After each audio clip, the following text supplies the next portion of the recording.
Okay, everyone, we're recording tonight's meeting, just FYI. So I'm going to mute everybody. Carol, I'm going to mute everybody and get us started. Okay. Just 1 second. Hi, Cheryl. Hello, everybody.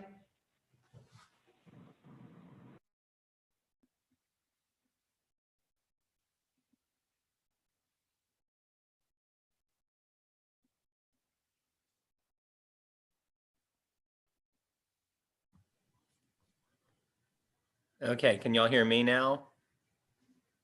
And then Karen?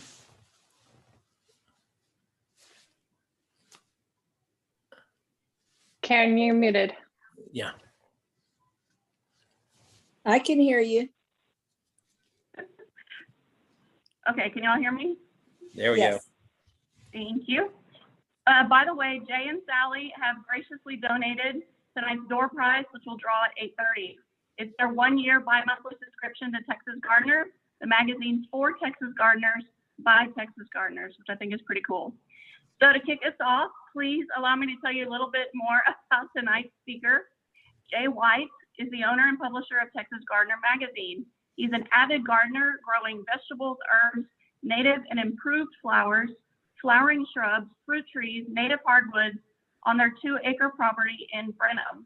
He's a huge supporter of local farmers who are growing ecologically responsible flowers for the cut flower markets, and his favorite things are the heirloom and pass-along plants that have been shared with him by the incredible gardeners he has been blessed to know, and he knows a ton of them. While Jay is a hobby gardener, he has a BS in agronomy and an MS in horticulture. He's both a Baylor Bear, and much to my surprise, when I came back to work with him again at MD Anderson in 2007, it turns out he had gone and gotten his master's in horticulture from Texas A&M as a full-grown adult.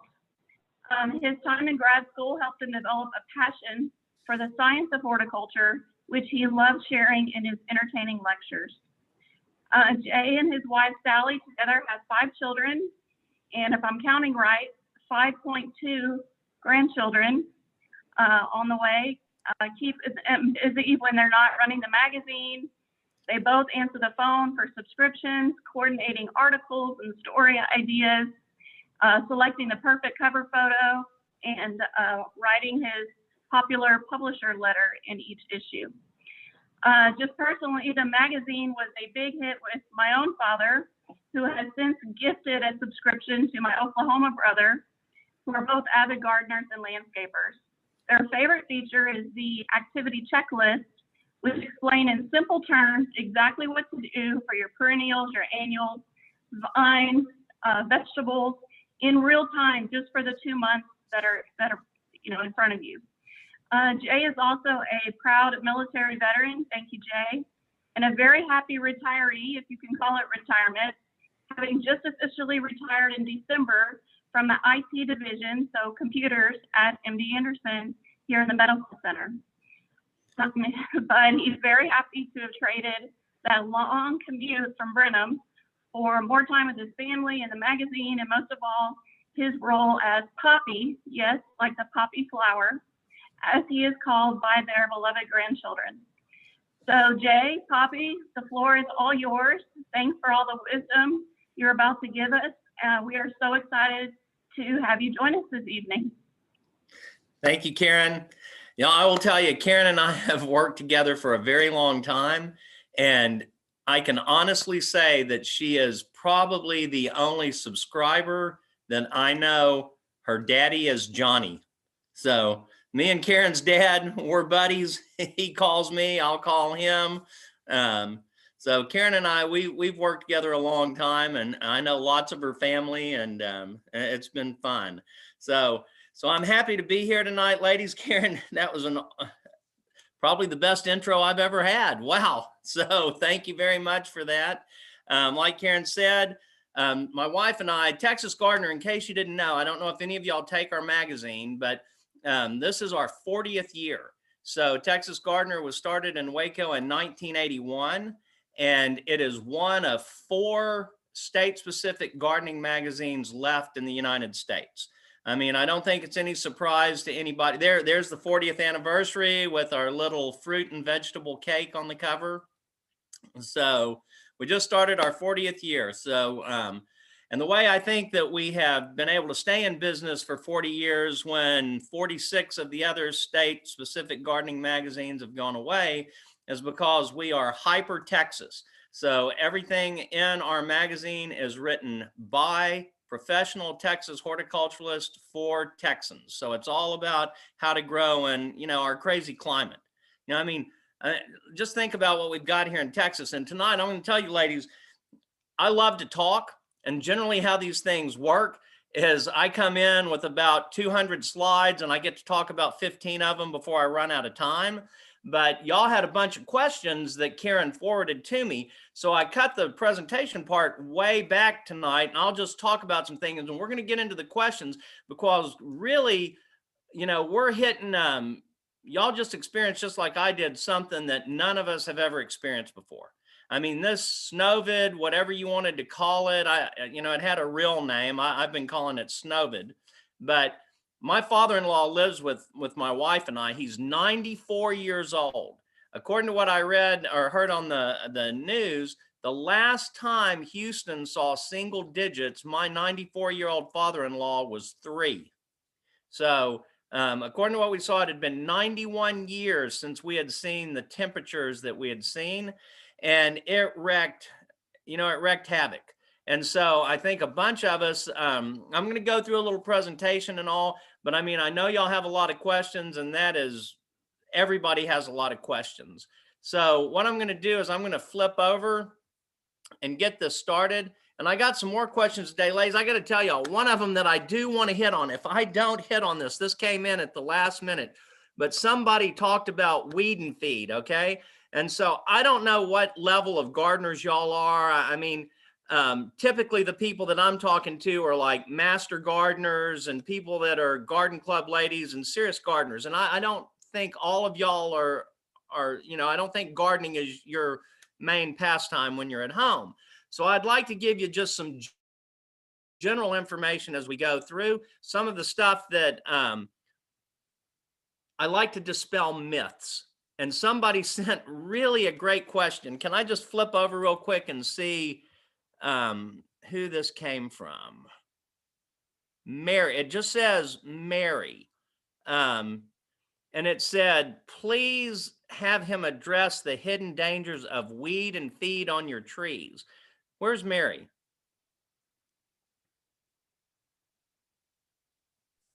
Well, anyway. I'm here. Very I'm good. here. Well, Mary, I'm just curious because this is, to me, is a very good question. It's a very good tip for people. And I'm just curious, are you a gardener, or how did you come up with telling me that we should talk about this? Well, my husband and I are tree huggers. And my husband informed me that on the package of weed and feed, it said, this is years ago, he said, it says do not use around trees.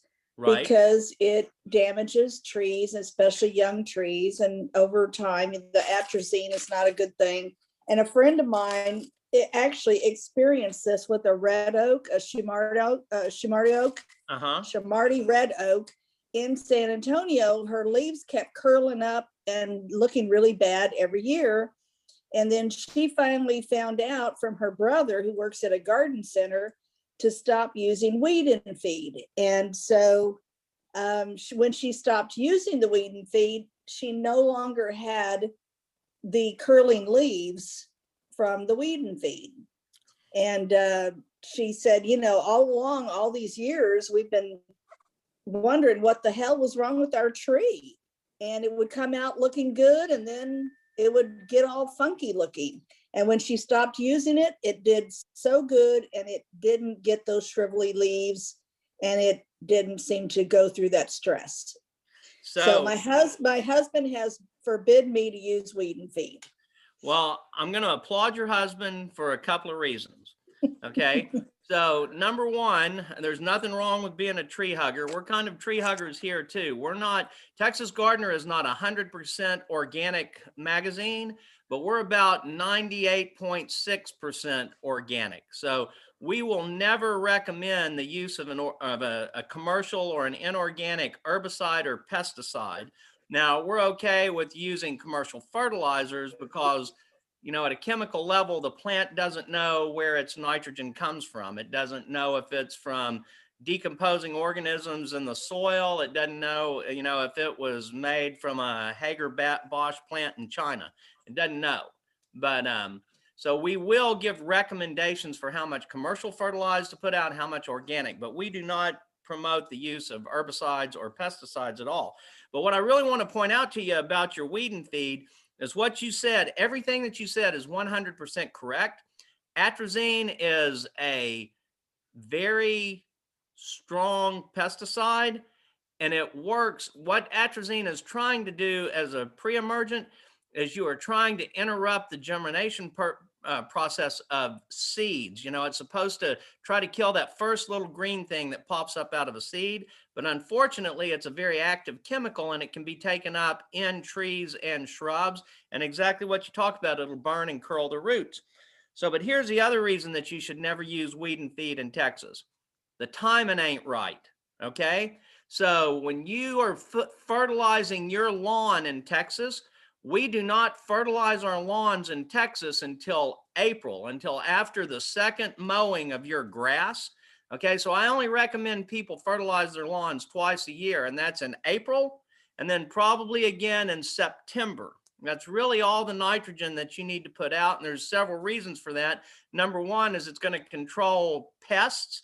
If you put out too much nitrogen, you're going to make the grass grow too tall. You're going to have a weak root system, and that's going to invite in animal pests, you know, buggy pests, and also funguses.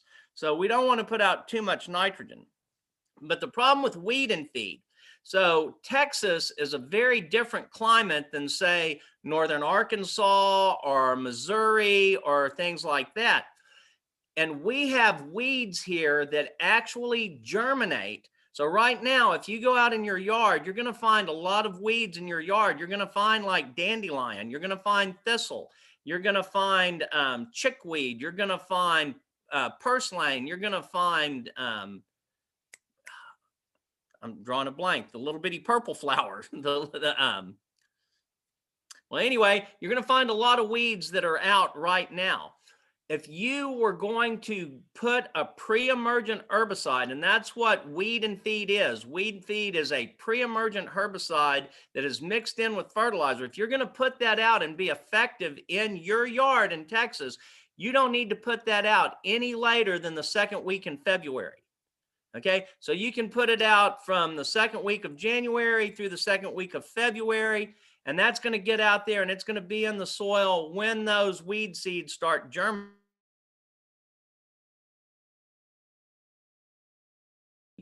If you put that weed and feed out at the proper time to kill the weeds that you want to kill, it's not time to fertilize. Okay, there's nothing that's going to take that fertilizer up, so that fertilizer is going to run off. It's just not going to do what it's designed. So if you need to control, you know, spring weeds, then you need to talk to the people at AgriLife. They can tell you how to do it. There's several ways.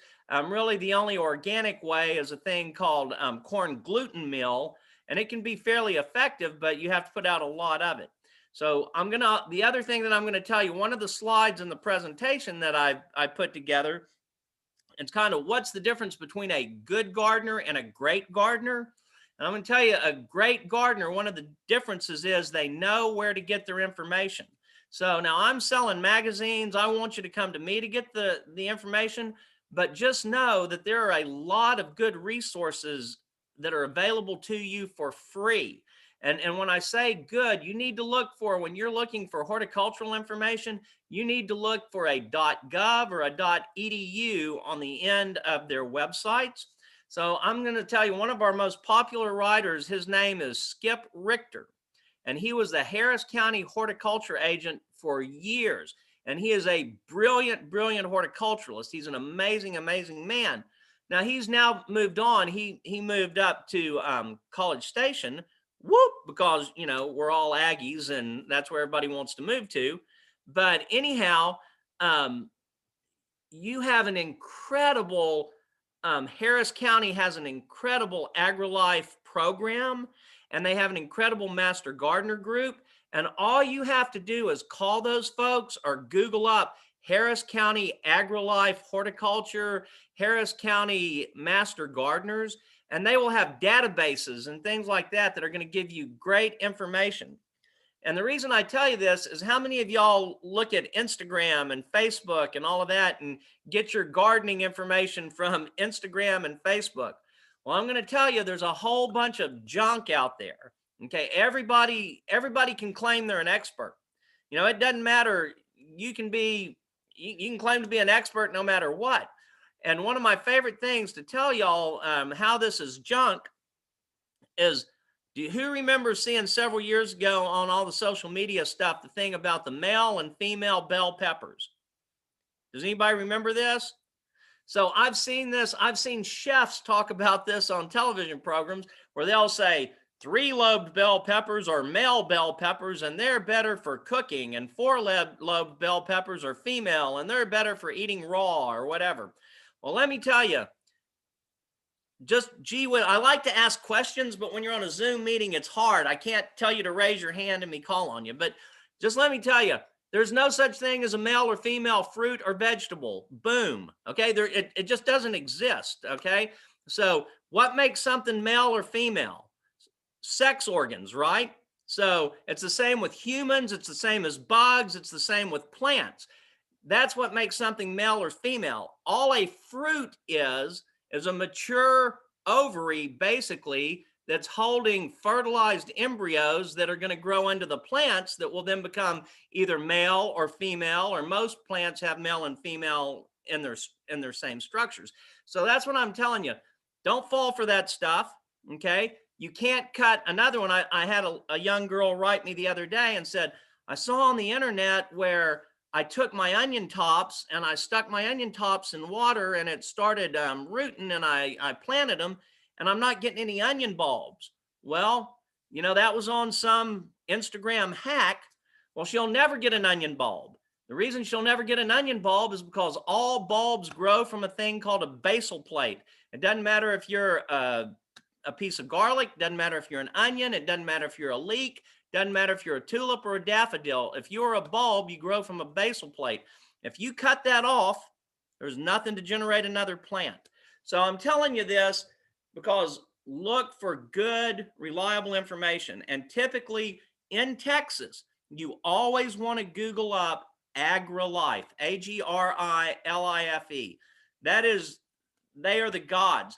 Now, another thing that I got a question on that we'll move into along that AgriLife, another thing that it's good for homeowners to know is a program that was put out by AgriLife, and it is called Texas Superstars. And so if that's another thing that you want to be able to Google, okay? Karen asked me yesterday, she's got a bare spot at the corner of her house. What's a good tree or bush or shrub to go there? If you Google Texas Superstars, it's going to give you a list of every type of plant that you want. And these plants have been trialed in Texas to do well in Texas. Okay. So that's the main thing that I'm going to tell you. If you want to be a good gardener and have good luck gardening, please, please, please go to AgriLife. Now, let me see if I am smart enough to figure out how to share my screen.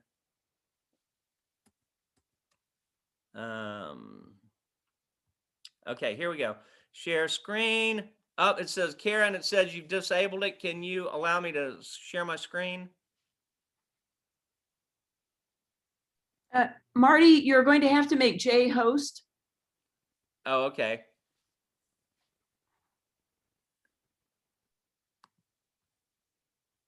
Can we try it now? Can you go ahead and try it, Jay? Yes. It says multiple participants can share, so Let's see. Are y'all seeing it? it's working. Okay, very good. All right, so here's the information. I also told Karen, you know, I can get this to her if y'all have a website or whatever. It's just very big, and so it's hard for me to mail, but if any of y'all want this, I can certainly make it available to you. So here's some of the stuff that Karen sent me. Evidently, y'all got together and talked about some of the things you wanted some information on. So let's roll through some of these quickly, and we'll get into the questions because y'all have a bunch of really good questions. And so the first thing that they're telling people right now, so every Friday I get on a conference call with a thing called TNLA, which is the Texas Nursery and Landscape Association. And these are professional horticulturalists and professionals in the green industry. And then the Texas Disease and Plant Lab in Dallas. And this is an AgriLife thing that all of these AgriLife PhDs, these are doctors who are getting together and they're discussing what to do with the freeze. Like I say, it's been 90 years since we've seen devastation this bad. And so we're kind of feeling through this and moving through as we go. So the first thing that they're telling people is be patient. Somebody had typed into the comments a minute ago that said, my citrus is all brown. I'm pretty sure it's dead. Do I cut it back or whatever? So, and we'll talk about citrus because there's some special concerns about it, but it doesn't matter if it's citrus, pittosporum, loropetalum, a sago palm, it doesn't matter. A lot of things look brown and burned and everything right now, and we're still in a waiting mode. So it's only been a month since we've had that freeze. So they're saying we need to give everything 6 weeks to 8 weeks before we make a decision as to where it is really dead. Okay, so how many of y'all have seen the Princess Bride? You know, we want to make sure it's fully dead. We don't want to make sure it's just mostly dead. We need to make sure it is fully dead before we start cutting stuff out. Now, right now, I know this is hard for people, and it's really hard for people that have a landscape crew that comes through because you pay those people to make your yard look nice. And so it's hard for them to not come in and prune your roses or prune your pittosporum or, you know, anything that looks bad. But please tell them to wait because what they prune now may have some life in it. It may have 2 or 3 buds that survived. And those might be the buds that are going to produce the flowers or the leaves or another branch that are going to fill in the dead spots in that plant. Now, good ways to check to see if it's really fully dead is break it. So, you know, go to some of the smaller limbs, and I'm talking about the woody stuff here. You know, this doesn't apply for succulents, but this will be your woody stuff. Go and break the small limbs. And if those small limbs break cleanly, if they just snap, snap, snap, snap, snap, that part of the tree is dead. The other thing that you can do is you can pick a limb that you think is mostly dead. And if you have pruners, clip 6 inches, clip 6 inches until you find soft live tissue. And the way that soft live tissue, it's typically going to be white, and it's typically going to have a green layer around it between it and the bark. And if you get to there, you know that's alive, and you can quit there. But whether you have some of these things that are mostly dead but still partly alive, this year we're going to have to make some tough decisions, okay? So your plants, many of your plants, so we were very lucky that we got snow. I mean, at my house, I got 6, 8, 9 inches of snow. It was incredible. And so things made it that I really did not think would make it. But what you're going to have to ask yourself is, even though this plant is still alive, it took such a hit. Am I willing to wait the 1, 2, or 3 years that it's going to need for this plant to fill back out? Or am I going to go ahead and pull it? Okay. And that's a question that only you can make. You know, it all comes down to how much do you love that particular plant. You know, Karen in my bio said that I love the heirloom plants and the pass along plants and all. So really the only thing I cared about losing this year, I don't want to lose something that somebody I care about gave me. So I'm going to give those trees a little more chance. Okay. But just for gee whiz, I lost all of my citrus. I know it's dead. It is not mostly dead. It's fully dead. Okay. And we'll talk about citrus. They're gone. They weren't special to me. I bought them from a nursery.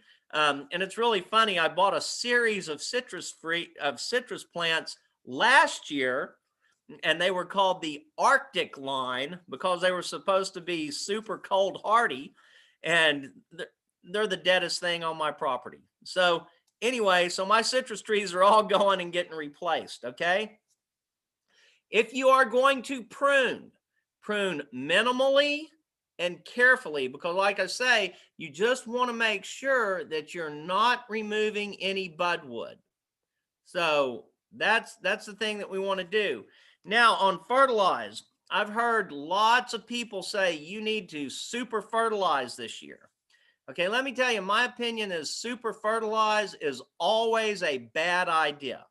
Okay, always, always, always a bad idea. So I tell people another thing that makes somebody a great gardener is when you buy a horticultural product or a plant, you need to read the plant tag and you need to read the label, okay? Somebody got a PhD to write that plant tag or to write that label. And people kind of giggle about that, but it's true. Somebody did their PhD work. So like Angelonia, how many of y'all are familiar with Angelonia? A lovely summer hardy plant. It looks kind of like salvia, kind of like a larkspur. Lovely, lovely plant. Well, when I was working on my master's at A&M, there was a girl that was getting her PhD on the water hardiness of these Angelonias. And they're great plants, by the way, if you want to write that down. If you're looking for some pretty spiky plants, it'll do great in the summer. So anyway, never over-fertilize.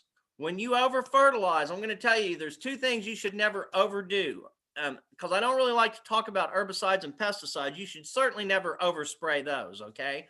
But two things gardeners love to do. They love to overwater and they love to over-fertilize. I'm going to tell you something. More plants are killed by overwatering. More plants in the history of mankind have been killed by overwatering than underwatering.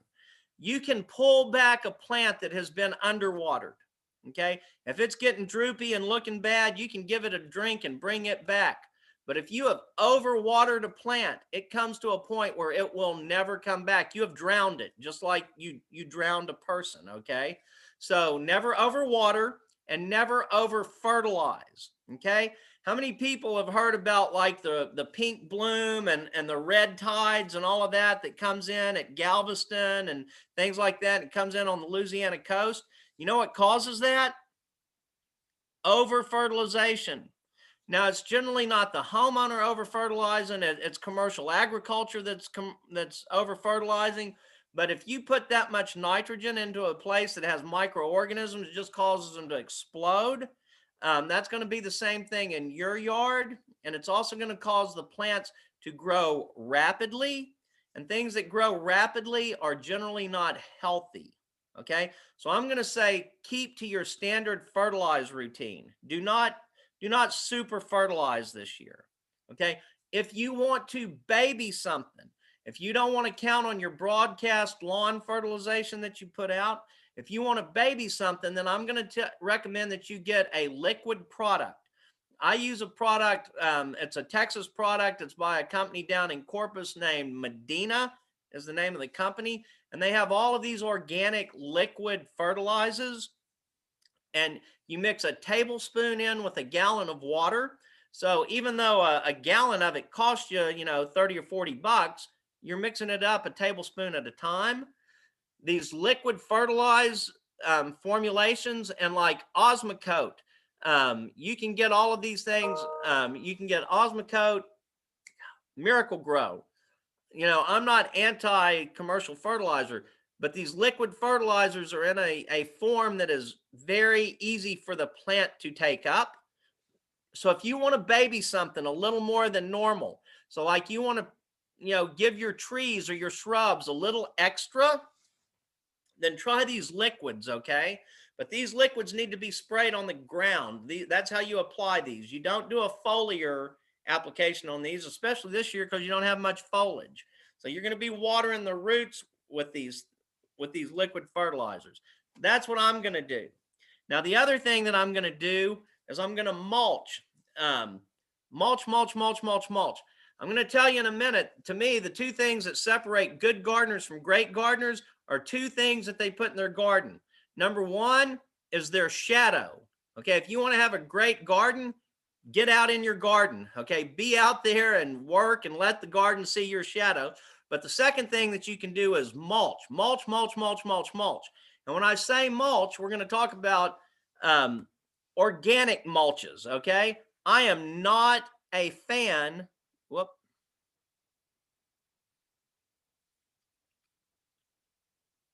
This is interesting. Okay, well, we've got a little slide on mulch, so we'll talk about mulch here in a minute. I think mulch is probably the most important thing you can do for your garden.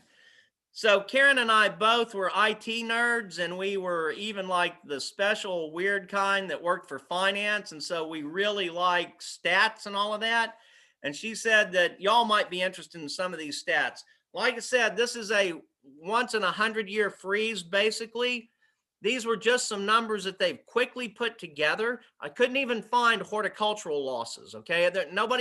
Nobody can calculate horticultural losses right now because a lot of the horticultural losses are in mine in your yard. So how do you come up with a value for that?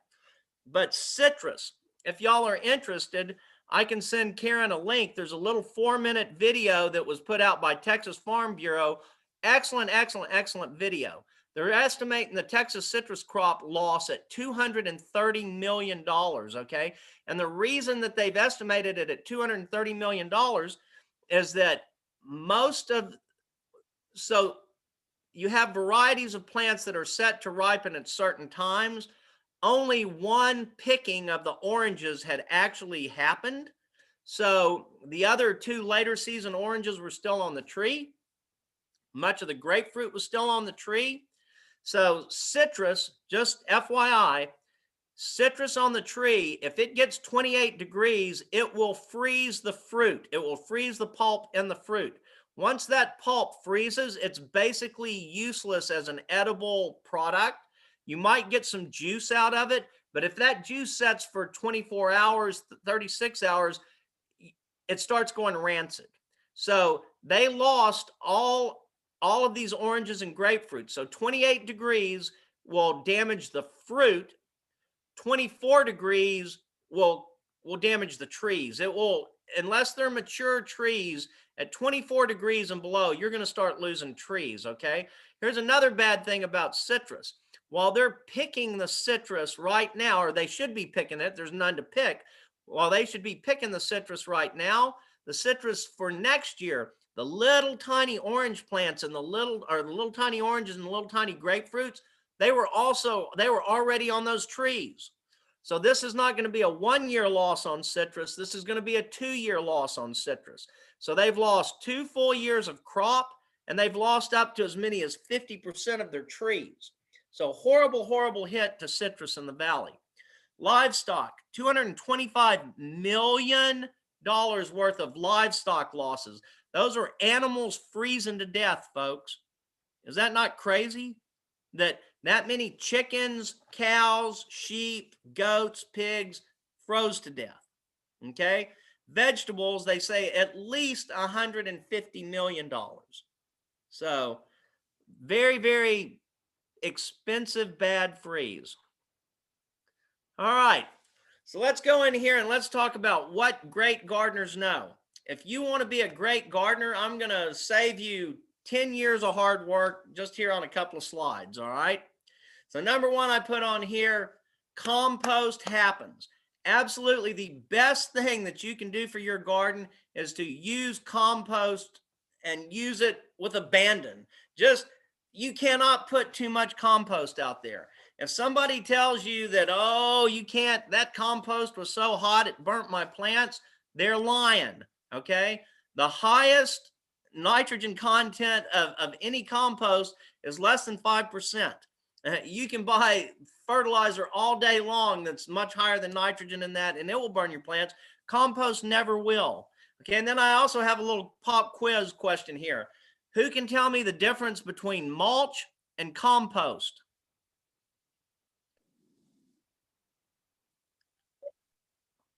Six months. Oh, 6 months. That's a horticultural It's a joke, but it's a truth too.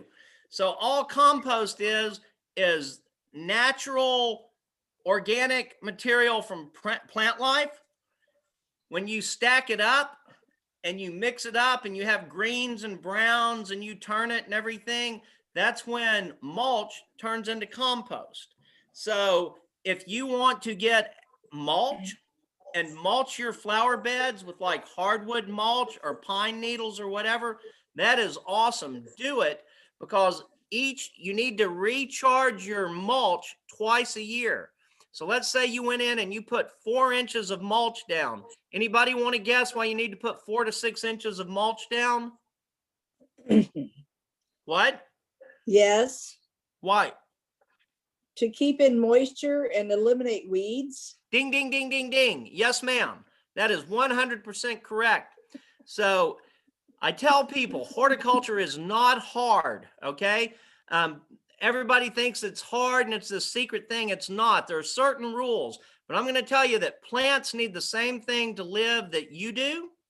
And if you want to kill a plant or you want to kill a person, all you have to do is take away one of the essential things that they need to live, okay? So all plants need light, water, and food to survive.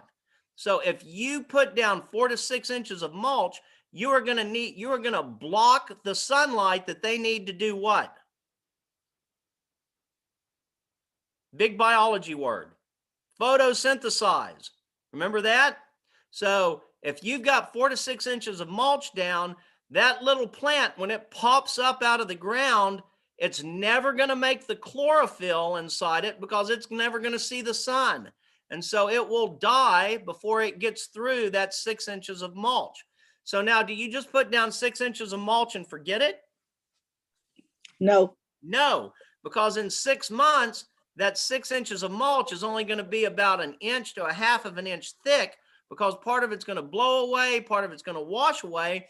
But the part that's in contact with the soil and that the earthworms can get to and the doodle bugs can get to, that's going to start turning into compost, and it's going to start working into your soil and putting organic material into your soil. So you need to be putting out 4 to 6 inches of compost at least twice a year. Okay? So compost and mulch. Now, can you mulch with compost? That's kind of a trick question. The answer is yes. You can mulch with just about anything you want, okay? I use mulch. I use hardwood chips. I use hay, spoiled hay. You can mulch with just about anything you want to. The only reason that a lot of people don't mulch with compost is because it's expensive. So compost, you pay more for a little 40-pound bag of compost than you do of the wood chips. So just continually mulch your garden. You'll get the compost in there. The good thing about it is you don't even have to work it into your soil. You can get a hoe or a rake or a shovel, and you can generally slowly turn things into your soil. But the insects and the worms will, over time, they will bring the organic matter into your soil. Okay. So I'm going to tell you this. This is kind of counterintuitive, but everybody says, what does it take to be a great gardener? Well, it's to grow great soil, grow the microbes in your soil. Okay. Gardeners don't grow plants. I'm going to tell you something. God figured out a long time ago how to make plants grow. I heard a comedian one time say, oh, everybody's worried about the end of the world, the end of the world. We're all screwed. We're all screwed, blah, blah, blah, blah, blah. He said, well, I'm going to tell you what. He said, the world's going to be fine. He said, people are screwed, but the world's going to be okay, because the plants, it doesn't matter how the climate changes. Some plant is going to take off and it's going to do fine. So we don't grow plants. Plants want to grow. We build an environment that allows them to thrive. I tell people it's kind of like raising kids. The kids are going to get grown no matter what you do. You just want to build an environment that's going to let them grow up the best possible way. So, all right, this is the other thing that I like to tell homeowners, because I'm not kidding. More plants are killed by overwatering. And when we were talking earlier, I kind of got sidetracked. Don't overwater and do not over fertilize. Okay. Over fertilization causes what is called a toxicity. And it is the same thing as when you overwater. A toxicity will kill a plant much faster than a deficiency. The other thing that I tell people, when you're growing annual plants, flowers, okay, do you see this picture here? Do you see the vincas that I have behind there? So those vincas are an annual. So they complete their entire life cycle in less than 1 year. So those vincas, they need to go into a soil that's much more prepared and much better chemically balanced and all of that than a rose bush or an oak tree. And the reason is because those vincas have to get everything they need in 3 to 6 months out of that soil. They don't have time for you to fix a toxicity or a deficiency.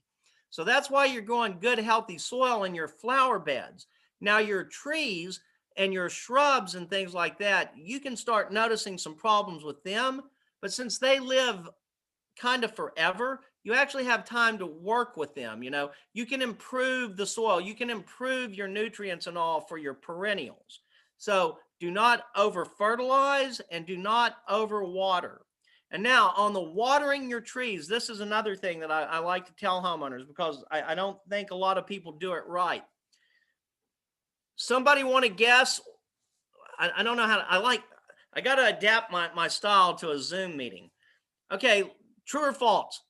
Those big roots that you see coming off the tree, they're what are sucking the water up to the tree. False, false, false, false, false. Okay, false, false, false, false, false. Okay, roots do 2 or 3 things. One of the things that roots do is they anchor the plant in place. And as they get big and hard and things like that, then they literally become what are called anchoring roots. Okay, so they no longer have the structures, the tiny structures. When you water a plant, when you water a tree, you know, you're putting out water from your water hose, but that's not how the plant uses the water. The plant uses H2O. It uses water molecules, okay? So when you water those plants, what you want to do with a tree, 80% of a tree's roots that are feeding and nurturing the tree are in the top 6 inches of the soil. And if you were to pull a tree up, like you pulled up a beet or a candle or a beet or a carrot or whatever, and turned it upside down, its root structure is going to be almost as big as the canopy of the tree. And so those roots are going to be spread out. So think about this. When it comes one of those nice little summer showers and everything, and it hits that, let's just say it's a nice maple tree that you've got, and it hits that maple tree, what happens to that water? It hits the crown of that tree, and then it runs along that nice half snow cone shape, and then it runs off the edge of that tree, right? So the most active growing, feeding roots in a tree are at what is called the drip line. So when you fertilize or water a tree, you need to make sure that the water and the fertilize is hitting the drip line. So how many of y'all have seen these hard fertilizer spikes? So you can buy these fertilizer spikes, you put a little plastic on them, you can go drive them in the ground around your tree or whatever. They're great. There's absolutely nothing wrong with them, but most people go and try to stick them around the base of the tree. Stick them around the drip line, okay? The water is going to come down. It's going to make that fertilizer break down and get out into the soil, and it's going to go to where the tree is actually growing and sucking it up, okay? So that's a big thing for taking care of trees. Now, here's another thing that I like to tell people. Number one, you always want to water the roots and not the leaves, okay? I mean, trees are a little different. We're talking about garden plants, flowers and all here because we're trying to avoid funguses. We don't want them to get over wet. Good news, in Texas, it gets like 196 in July, and so funguses aren't a huge problem for us, but we can get them if we overwater and you're in a shady spot. But when you're going to know that it's time to water, you can do all of these tests. You can do a finger test. If you can stick your finger in the soil and you can feel moisture, it's not quite time to water. And when I say moisture, you're not going to feel water. It's just going to feel cool. Okay. But if you stick your finger down in there, and that's however long, your finger is, 2.5, 3 inches, and it's warm all the way down, it's probably time to water. If you have soil like in a flower bed, if you can pick that up and squeeze it in your hand and it stays together, it doesn't need watering. If it falls apart, it needs watering. Now, the last one that I like is I always plant what I call signaling plants, okay? One of my favorite plants that I plant ornamentally, but I also eat it, is chard. So there's Swiss chard. Everybody loves Swiss chard. I don't love Swiss chard. I'll tell you a little Swiss chard joke. When you cook Swiss chard, always cook it in a little coconut oil. That way it makes it slide into the trash easier when you're through with it. So there's my Swiss chard joke. Everybody likes Swiss chard and they like kale. But the thing about Swiss chard, if you grow a type of Swiss chard called Bright Lights Swiss chard, it has beautiful, almost fluorescent yellow, red, and green stalks. It's truly a beautiful upright plant, but it's very water hardy. And so if you have that in some pots around, your property, if you'll watch when those leaves on that chard wilt down, it is definitely time to water your potted plants, because you need to water your potted plants in Texas in the summer every day. Sometimes you need to water them twice a day, okay? And you also need to feed them probably once a week. I have a reminder on my phone, and I call it Fertilizer Friday. And every Friday, I go out and I have my house broken up into zones because I'm kind of weird like that. But I fertilize something every Friday, okay? So anyway, so that's my watering basics.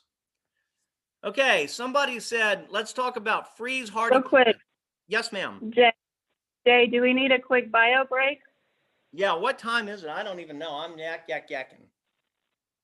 No, it's 8 o'clock, but do you want to take a quick bathroom break real quick?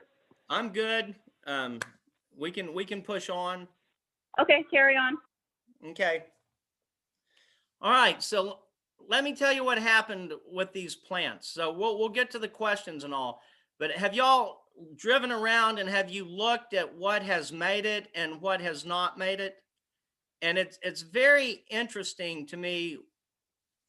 I don't think we lost as much stuff as people thought we were going to lose 2 weeks ago. Have y'all noticed that? I mean, for a long time, everybody's azaleas, Houston's famous for its azaleas, and everybody's azaleas just looked horrible. All their leaves looked brown and all. But now there's a whole lot of azaleas that are covered in flowers. They don't have any leaves, which is kind of funny, but those plants are definitely not dead. Okay. And so we really didn't lose as much as we were afraid of. And I think being in the Gulf South, we're in a lot better shape than our friends that are in like Dallas area and all, because they did lose a lot. One thing that I want to tell people, remember how I said, when you get ready to buy any horticultural product, you need to read the tag or the label. Okay. This goes for plants as well. So anybody want to tell me why we lost any plants right now?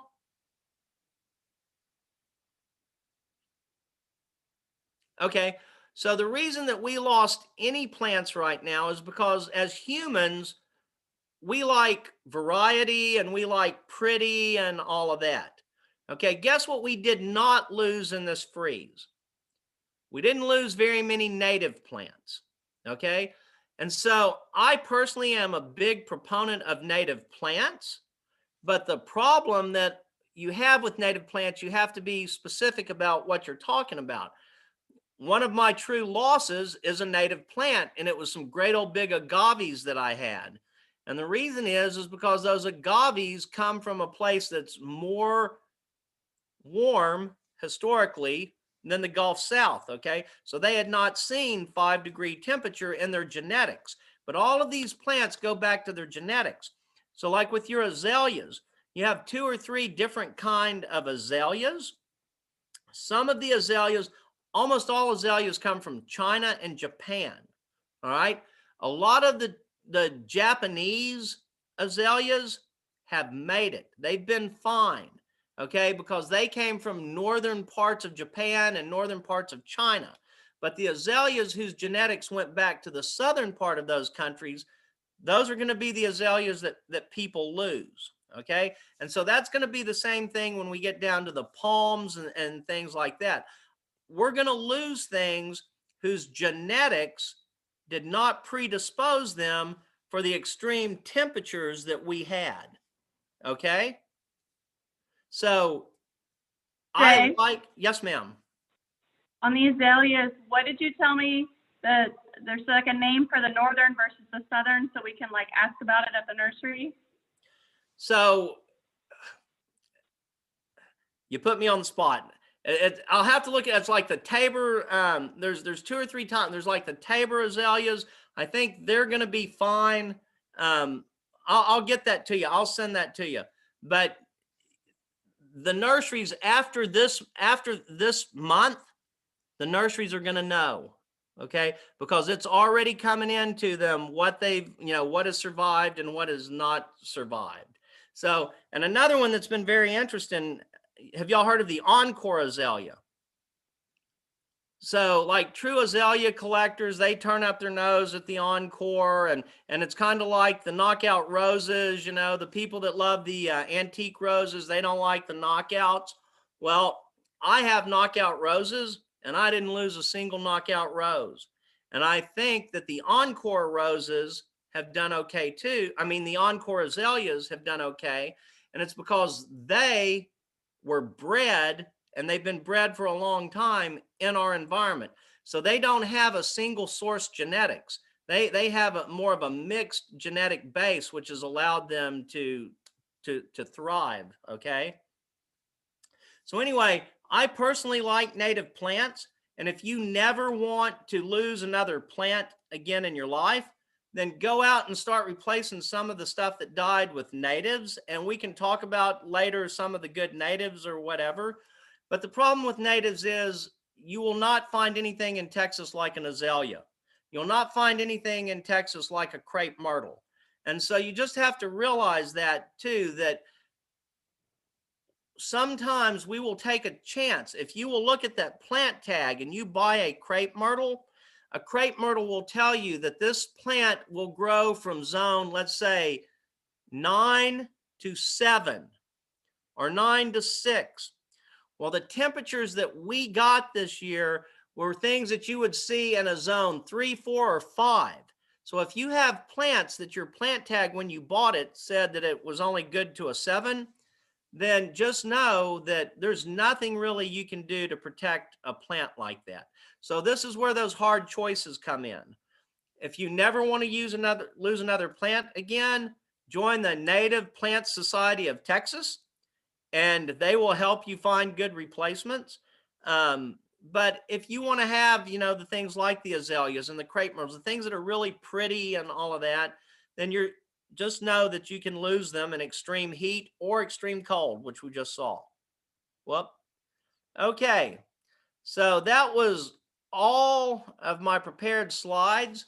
I took the questions that were sent to me and I kind of grouped them by type. And so if you want, I'll run through some of these real quick. And then, we'll just keep moving, and y'all give me, Karen, you're going to have to give me a sign or whatever when it's time for me to shut up. Okay? Okay. At 8:30, when we do the door prize, Jay, if you still have life, if you want to come back to us about 8:35, we can keep talking, or if you need to go, that's fine too. So we've got about 30 minutes. Okay. Will my pepper plant come back? I don't know who Miss Smith is, but I can tell you you're a very lucky lady that you have a pepper plant that has gone more than one season. And most of the world, pepper plants, tomato plants, things like that are grown as annuals. And so, but what I did find that was a very good thing, it said you pulled one up and it had tiny white roots. If it has tiny white roots, those are the roots that feed the plant. So that is a very good sign. Okay. So And the other thing is that a pepper is in the Solanum genus. It's in the same genus as tomatoes, tomatillos, peppers, eggplant. They're all in the same genus, okay? So you could cut that plant down, and as long as it has, one or two leaves, if it is truly alive, it will come back. Now, I can tell you, if y'all are people that are used to growing your pepper plants and tomato plants for more than one season, consider yourself blessed, because the majority of the world doesn't have the climate to allow that to happen, okay? So the next one was about compost and herbs. So I will tell you, most herbs come from the Mediterranean, and they are used to poor soils. So you can make your own herb soil. I like to recommend like a third, a third, a third. Some kind of coarse sand or a loam or a topsoil, and then like some core, some ground up, core or coconut fiber, I think they'll call it. And then you can mix in a third of compost too. And then that will give a good, what you need with herbs more than anything is you need good drainage. So you need a good light, it's called friable soil. So that's what I recommend for your herbs. You can grow your herbs in all compost if you want, but it's kind of a waste, okay? Put a third in with your potting mix. Okay, what can I do to keep squirrels from eating my cherry tomatoes? I get this a lot, and I tell people the best answer is to move to where there are no squirrels. There's not much you can do. Now, I have heard, I'm telling you, this is a gardening wives' tale. This is not backed up by research from A&M, that if you will hang red Christmas ornaments all over your all over your tomato plants, that it will mess the birds up and the squirrels. And put them out there before your tomatoes start turning red. Put them out there early, and it'll kind of train the squirrels and the birds, theoretically. Like I say, I've not done this, but put it out there and put little red Christmas ornaments on it. Best thing that I have for you. Okay, zucchini and the squash vine borer. So the squash vine borer is a horrible creature. The best thing that I tell people, you have two choices if you're going to grow the squash vine borer. Go out and check your squash plant every day. The squash vine borer, if you're not familiar with it, it's a moth. It looks more like a flying beetle, but it is technically a moth. It's black. It's got orange splotches on its back. You can hear it flying. So if you're in your garden, it will be out there early in the morning, and you can hear it bzzz, like a bee. All right. She will lay her eggs in clusters under the leaves of your squash plants. And so you need to lift your squash plant leaves up every day, and you need to scrape those off. That's the best way to control it, is to not allow any of the eggs to hatch. That's the best thing. This is for all zucchini, yellow squash. This is for all of them. It's even for winter squash, but winter squash is special, and we'll talk about it here in a minute. What I do with my yellow squash is I grow it under row cover. So I have little fiberglass hoops that I put out. I cover it in a lightweight fabric. You need a lightweight fabric because you want the air to get through. You want some sunlight to get through. I grow my squash completely under cover until they flower. Now, when they flower, you have two choices. You can lift your row cover up, and you can do your own pollination. So you pull the anther off of a male plant, and you can see it. It looks like a little paintbrush. It's a long thing. It doesn't have a baby squash under the flower. You pull that off. You go to the female part, which is called the stigma.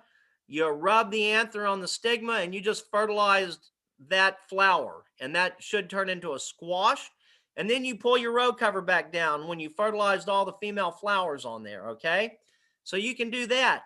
The other thing that you can do, and this is a little more iffy, but once the plant gets into full flower, you can take your row cover off at that point, and there's a very good chance that it is far enough along in its growth cycle that it's going to outgrow the worm. Okay, so it will start producing squash, and you will be able to get squash before that egg has time to hatch, the baby crawl down, get inside your plant, pupate. So that's the long and short on the squash vine borer. But literally, I gave up growing yellow squash until last year because I have horrible time with squash vine borer. And so, but I did it last year. It worked great with my row cover. Okay. Tomatoes. Now, this was an interesting question. So this is basically kind of a question that people are asking about their trees and their shrubs right now. Do I prune a tomato? So I'm going to tell you my theory on this. We prune tomatoes based on our preferences, not on the plant, okay? So I like to tell people, this is America. You own those tomatoes. You can do whatever you want to those tomatoes, okay? If you want to prune those tomatoes down to a single leader that runs up like a tree and grow it like a bush, you can do that. But the tomato does not need you to do that. So if you like trimming to keep your tomatoes neat, and I understand that there are some of these tomatoes, especially the heirlooms, they produce huge bushes, and they will get 6-8 feet around. If you want to prune those in and keep them inside of a cage, it will kind of force the tomatoes that are left on the inside to get bigger, because it'll be pushing more nutrients and water to them.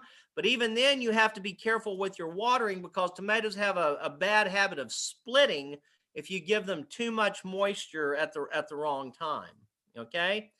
Now, any way to get peppers to produce better? We only get 1 to 2 per plant. So peppers, squash, it doesn't matter. They all have the same problem. Okay. So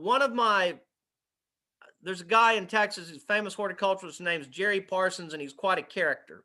And his little favorite horticultural joke is he doesn't like eggplant. And so he said, if somebody makes you grow eggplant, grow it in the shade, because it won't grow any flowers, and then you won't have to eat any. And so that's what I'm going to tell you about your pepper plant. There's only 2 or 3 things that will make a pepper not produce. Okay. Peppers are prolific.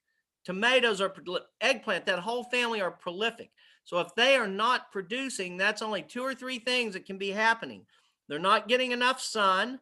And typically these plants need 6 to 8 hours of sun a day is what they're preferred. They are not getting pollinated. Okay, so you need to look to see if you're getting the bees and the wasps and the seraphid flies and things like that. So it can be not enough sun. It can be not enough pollinators. And then if you're only trying to grow them in the summer, everything in the Solanum genus, their pollen will explode when temperatures are staying above 90 degrees for long periods of time. So peppers, tomatoes, eggplant, all of your production is going to go down. They're slow to produce in the spring, and then they will cut off in the summer because it gets so hot, it busts their pollen. But you need to nurse those peppers over to the fall, and the fall is when peppers really take off. Okay, so I'm not sure what your situation is there. Another thing I love to do, if you think it's pollinators, everybody loves the bees and the butterflies and all right now. I tell people, plant flowers everywhere. I have flowers on every row of my garden, and I do them to bring in the pollinators, because let me tell you another thing about pollinators and bugs. So the biggest problem that we have with tomatoes are called leaf-footed bugs or stink bugs. Have you seen the flower on a tomato? It's an ugly little flower, okay? It's not a pretty flower. Have you seen a zinnia? Have you seen a Cosmo? Have you seen a coxcomb, a Turk's cap? If you put those things out there, those bugs would prefer to go and get the pollen and nectar off of a great big flower than they would a little bitty tomato flower. Okay, palm questions. Is my palm tree dead or just the leaves up there? Okay, so this is one of those. Is it fully dead or mostly dead? So I'm going to tell you that palm trees and citrus trees are going to take the biggest hit from this. but understand that not all palm trees are equal. And one person that, if y'all are on Facebook, that you need to really look up is Greg Grant Gardens on Facebook. And he did an amazing post on this, and he talked about all the different varieties of palm trees, and it will explain your chances, okay? So we were in Galveston last weekend, and the tree guys were out, and your great big trees, they had chainsaws, and they were taking the leaves off, and they're going to see. And that didn't get as cold on the coast as I think y'all got, and I know as much as we got. So some palm trees are going to make it. My wife just walked in, so they're drinking wine. You might as well get a glass of wine and join us. Hi, everybody. So anyway, the big palm trees, you're just really going to have to trim the dead stuff, wait and see. Your smaller palms, your sago palms, your things like that, that you can actually see down into the top of the palms. What is going to wind up killing these palms are funguses. Okay, because they're not going to have the leaves and the foliage and the structure to take in the moisture that gets in the center of the plant, absorb the moisture and things. So you're going to have more moisture than normal sitting on the inside of these palms. And so you need to go to your local nursery and tell them you want a fungicide. And so you want to take, especially on these sago palms and things like that, it'll be a small mixture, you know, something like 2 or 3 tablespoons per gallon. And then you're going to want to put a cup of this down in there each time it rains. You know, you don't want these things to sit in there with just raw, untreated water. Okay. So, but just know, and the other trick to tell if these plants are dead, and it's going to become more obvious the further we get away from the freeze, is to grab the plant and shake it. And if the tree feels like it's moving, it's probably dead. Okay. So, I mean, they don't have a great root system anyway, but you can tell one that is firmly rooted in the ground and one that's beginning to give way. So just give it a light shake, and maybe give it a light shake every 2 or 3 days and see, because if it's getting more and more shaky, then that's no bueno. Okay. So literally palms and citruses are the ones that are they're gonna suffer the most. All right, trees and shrubs. My pittosporum looked okay after the freeze, but now all the leaves are turning brown. Should I prune them or pull them up? I am letting the wind blow all of my leaves off. That's really just a personal, do you mind looking at them? If you don't want to look at them and it makes it easier for you to look for new growth, you can try to knock them off with like a rake. Another thing you can do is get your leaf blower, and if you put a good blast on them, once they're ready to go, they will come off. That's strictly up to you. Okay, I'm leaving mine. You don't need to.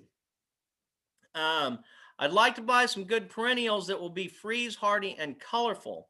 I like hibiscus. Would you name some others? So this is an interesting one. So only people in the Gulf South would think of a hibiscus as a freeze hardy plant. Okay, we don't have good freezes. Hibiscus are definitely a tropical plant. And so just understand that if your hibiscus was outside in this time, you probably lost it. Now, if your hibiscus, you brought it in, it's going to be fine. But I have, how many people know what altheas are, or Rose of Sharon? So they're the same genus. I do. But yeah, they're a tree form of a hibiscus. Okay, they're the exact same genus as a hibiscus. So if you want to have something like a hibiscus that's freeze hardy, look at these altheas, or they call them Rose of Sharon, but technically their botanical name is althea. I have one that's a double, and it actually produces flowers that look more like a pink carnation than the big trumpety open hibiscus. So you have a lot of options there. So altheas, anything that's in the ground is going to be far more hardy than anything in a pot. And anything that establishes, so like these fruit trees, we're going to talk about your orange and lemon trees. So a friend of mine gives us grapefruits every year because he's got a beautiful grapefruit tree. It's been in the ground 30 years, okay? He lost half of the tree in 2011 to a freeze, but the other half just bounced right back and kept producing. And he looks like he's going to be okay this year. Now, every citrus thing that I have and all my neighbors had is dead, but we didn't have 25 and 30-year-old trees, okay? So the thing to be careful with on citrus, though, 99% of the citrus you buy is grafted.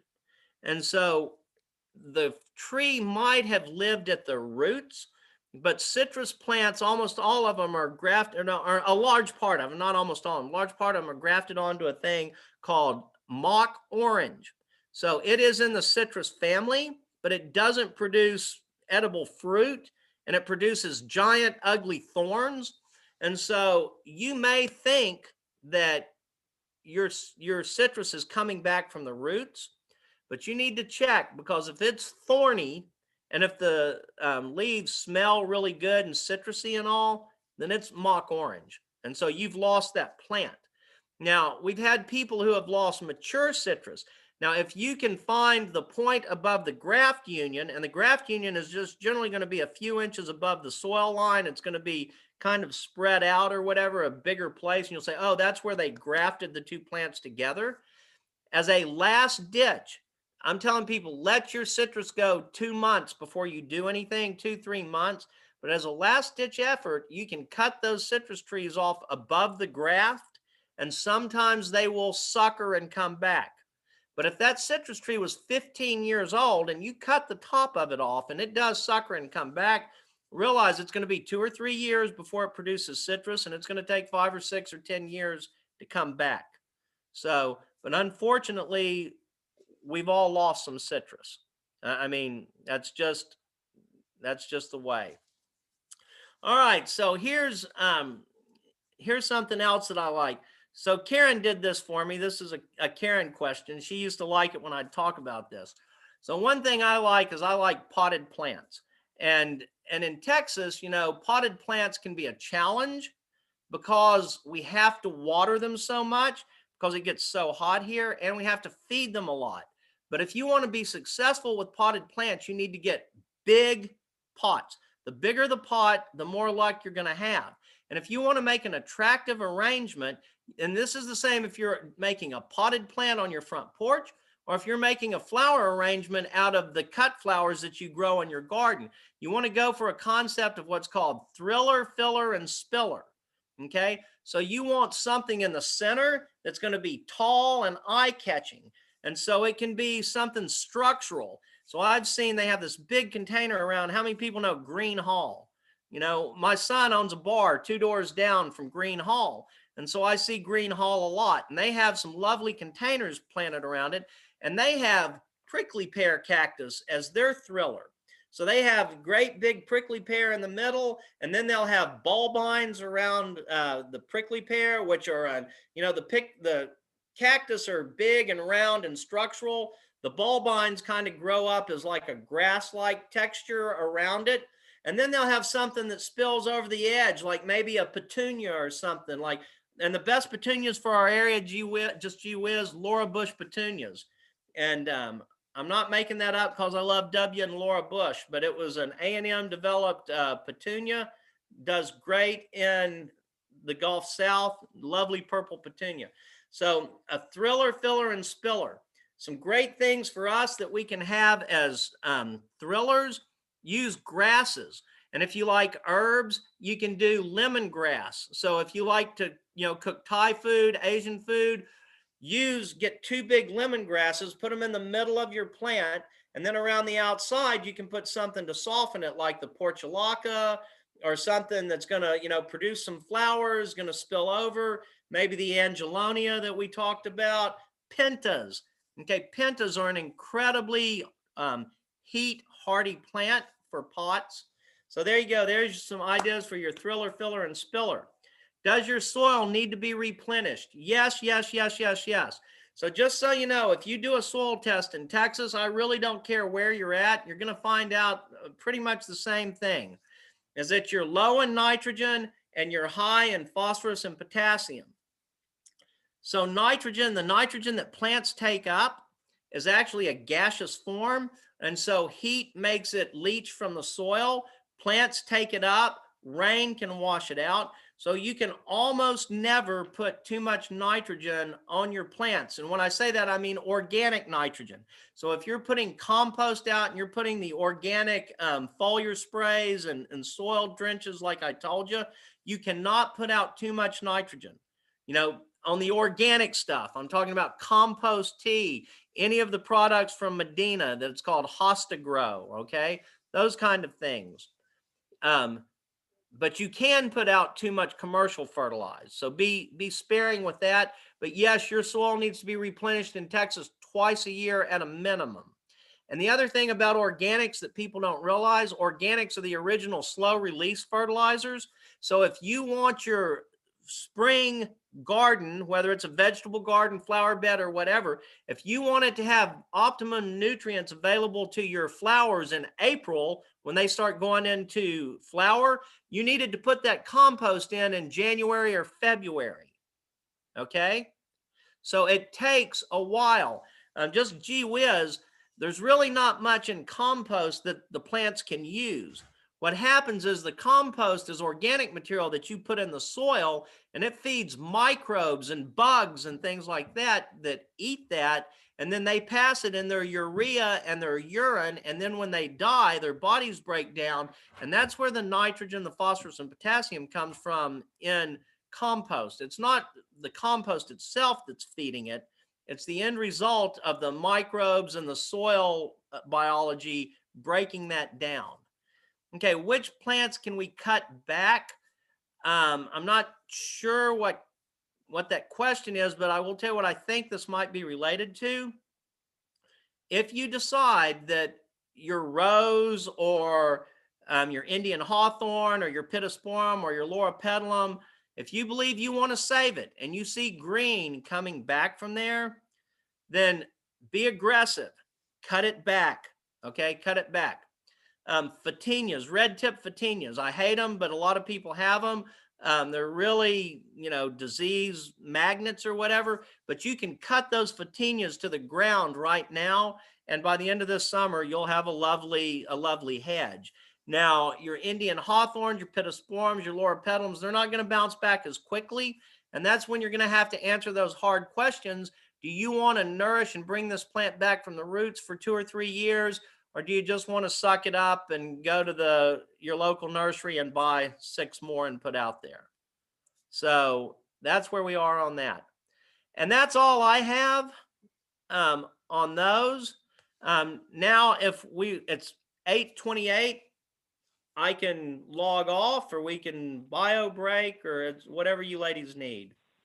Yeah, Jay, that's perfect. So let's do a bio break for say 2 minutes, and we'll come back and do the door prize. And then if you want to stay on, Jay, I'm going to dive back into the for one thing. Into the what? I want to dive back into the citrus just to kind of wrap that up. Well, Okay. like a couple people, my citrus looks very dead. Should I cut it back or keep waiting? So everyone, we'll take a quick 2-minute break, and then we'll come right back and do the door prize. And then sounds like, Jay, you're able to stay on for a little bit longer. Yeah, I can stay on. I can't hear. Back in 1 to 2 minutes, guys. Be right back. I think she's cutting Jay off. Yeah. Jay, are you still on? I am. Do you happen to know Susan Wood? Yeah. She's I don't know that name. What Okay, well, is she does a lot. She does a lot with herbs in the Houston area. Huh. Let me look her up. Some of these people like cross path. Does she have a nursery or? No, she doesn't. She was the president of the Herb Society here. I think she's an officer now. It's our cousin. You don't need to look it up. I just wanted to know if do y'all publish anything about herbs in your magazines? We do. So what we try to do, Texas is a big place, and I try to cover everything in horticulture. Mhm. I will tell you the last herb article we had, I think, was in the last issue, and it was on thyme. We don't do that many, but we always can, you know, and that's what I tell people. We're a small business. And if people want something kind of focused or highlighted, you know, send us a note. I mean, we try to do things timely and in season, but herbs are one of those things that we can almost do a story about any time, because, I mean, they're just tough. Generally, herbs are fairly tough. So. Okay, we're gonna let Jay go to the restroom real quick. He'll be right back. Good job. Older I get, It's very generous of you. Okay, I did, you know, we had Skip Richter talk to us a few, I don't know how many years ago. He was at my house giving us master gardener, and he said he's the ultimate and he's moved on to somewhere. But I thought it was interesting because I knew the name. And he it was for club. for the women's club, yes, he was here. Oh, we've got to tell Jay that, because Skip writes a lot of the articles that are in that magazine. I see his name all over it. Yeah. Yeah, he actually did speak to us. I don't know how many years ago it was, but he did talk to us about planning time. There was these charts and stuff. I probably still have some in my file. I ignore, but whatever. Hey, Jay. So Delane, who happens to own the rent house next door to me, she just said that Skip came and talked to this group several years ago. Who did? He did. Yeah. Oh yeah, Skip's awesome. He was cool.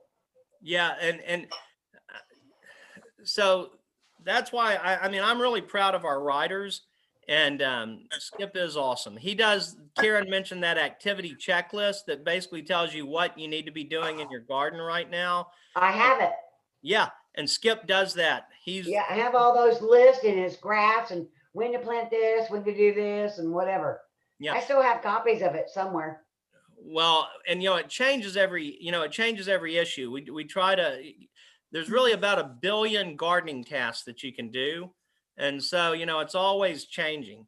And I will tell y'all, if anybody, you know, if y'all do subscribe and you like the magazine, we also sell a planning guide that we take orders for, and we start taking them in like August and September. And it's a tool. It's not a calendar, it's a tool, and it has day by day tips for what you're supposed to be doing in your garden. And then it has places to record things like planting dates, varieties, rainfall, harvest, you know. I mean, it's a nice tool if you really enjoy gardening. Is this based on Houston or just Texas in general?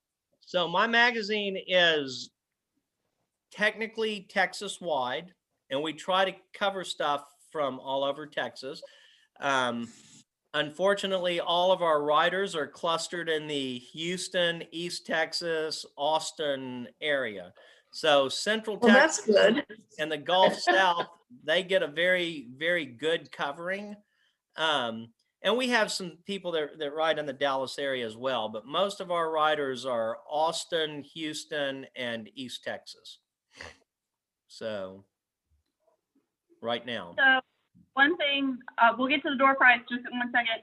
Mary, one thing that my brother in Oklahoma does, and I don't know, I think he already knew this because he's from obviously Texas, but Oklahomans, you just take that calendar and add 2 weeks, or just subtract 2 weeks, Jay. So Subtract 2 weeks. yeah. So this is one thing, if y'all don't know this, and if you're interested, so there are called USDA hardiness zones. And so you can Google that up. If you Google up USDA hardiness zone, Dave's Garden, it's a good website where people get on and talk, and you can put a zip code in. And so like her brother, if he knew that my calendar says do this in zone 3, which is the zone that I put Houston in, then he can Google up Karen's zip code, and then he can Google up his zip code, and he can see the difference in days of like freeze dates, and that will tell him how much he needs to subtract from, you know, you could do, that's the thing about gardening, you know, you can do that with any kind of planning guide. So as long as you know your So if you first want- and last freeze dates. So if you want to subscribe to the magazine, do you just go into texasgardener.com? Yes, texasgardener.com. And there's a whole subscribe page. We have all kinds of offerings. We have 1, 2, 3 year subscriptions. We have digital. We have where you can combine a print subscription with a digital. So texasgardener.com. And if you don't want to do Okay, that, thank you. oh, you're welcome. You can call and we'll be happy to visit with you and take your order too. Yep, you'll talk to Jay or Sally. So Patty, how many are we tonight so that I can ask you? looking forward? 17. Thank you. Oh, we had a good showing. People were able to make it. How about some so- applause for Jay? Thanks a lot, Oh, Jay. oh, thank y'all. Thank y'all for having me. Thank you, Jay. I loved it. Great. Yes. Well, thank you. Okay, the random winner is number 6. Number 6, Amanda. Yay! Amanda, And you won. Where'd she You're on go? So I won last time. Oh, you won again. You so lucky. I mean, should I throw it back? But I really want the subscription, but I'll buy it. But I would I feel so selfish. You won fair and square, Amanda. Lucky. It's lucky, not selfish. Yeah. Thank you. Yay. Thank you. Well, I hope you Irma. enjoy the magazine. I was already gonna order it, so it's just, you know, Oh, there darn. you go. So Thank do you. y'all Well want done, to Jay. ask any more citrusy questions or anything? I don't have a I do. citrusy question. I have did another. submit a question. Uh-huh. Jay, I have Japanese blueberries that I see now that What did he ask? Moon Nurseries has changed it to emerald green blueberries because they know Japanese blueberries have a bad reputation because they This? all got destroyed. So would you replant Japanese blueberries? So I would not. What I would do is I would try a different cultivar. I would leave. How many do you have? Uh-oh. Oh, 6. You have 6. Wow, that's a lot. So I would try a different. Are they all the same cultivar? When you say They're they're all the same Japanese, year. They're in from 2013. Done. so you bought them all. Privacy hedge gone. They're gone. The They're dead. Blueberries or blackberries? No, Japanese blueberries gone. Oh, dead. the trees. Yes. Oh, I'm sorry. I'm sorry. So I'm going to be honest with this. Is the first question I've had about those. I would have to look into how they're doing, but I assume that if you got them in 2013, they were pretty decent sized trees now, right? Oh yeah. And you're sure they're dead or just that their leaves are brown? I haven't cut them back, but I've been assured by a tree guy that they're dead. Okay. Yeah, I mean, those guys, they're not going to lead you wrong. And so what is your question? Yeah, they will. Yeah, Well, they will. They will. yeah, if you have a reputable one, and sometimes with tree work, it is expensive and it is worth getting a second and third opinion on tree work. And it definitely is also a good idea to get word of mouth recommendations on those guys. All right.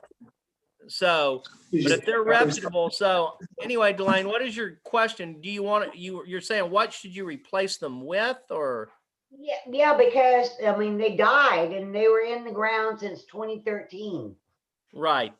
So the last really hard freeze that we had was 2011, and so you had a nice, you got right in the middle there, so you got to enjoy them for a while. You know, they're nice trees, they're expensive trees. So that's what, you know, so it's just, what would you like? Did you have them in a row, like lining a driveway? Privacy hedge. Oh, it's a privacy hedge. Yes, Okay, so you want something that's not gonna die, yes. not gonna be as pretty, but it is going to be it'll make a fine privacy hedge. Get southern wax myrtle. Okay. Mm. Again, I hate wax. Okay, so southern wax myrtle, they'll grow 4 to 6 feet in diameter. You can prune them up like a tree, or you can leave them in a hedge form. Another one that will work fairly good for you. There's 2 more that are natives. It's Thyralis, Thyraillis, and it gets pretty yellow flowers on it, and it's a great hedging plant. How And do you it's spell that? TH? Thyraillis. I say Thyralis, but it's actually Thyralis, I think. Okay. Okay. And Elias. then another one that is a good hedge like that is Vitex. Agnus cast is the genetic name. So Vitex, they call the Texas lilac. And it actually gets big purple panicles on it that look like lilacs. Oh, I got that. It loses its leaves. I want something that stays green all year. Okay, the southern wax myrtles are a good choice. I know they're ugly. The state highway department plants them. And Yes. what about red tip photinias?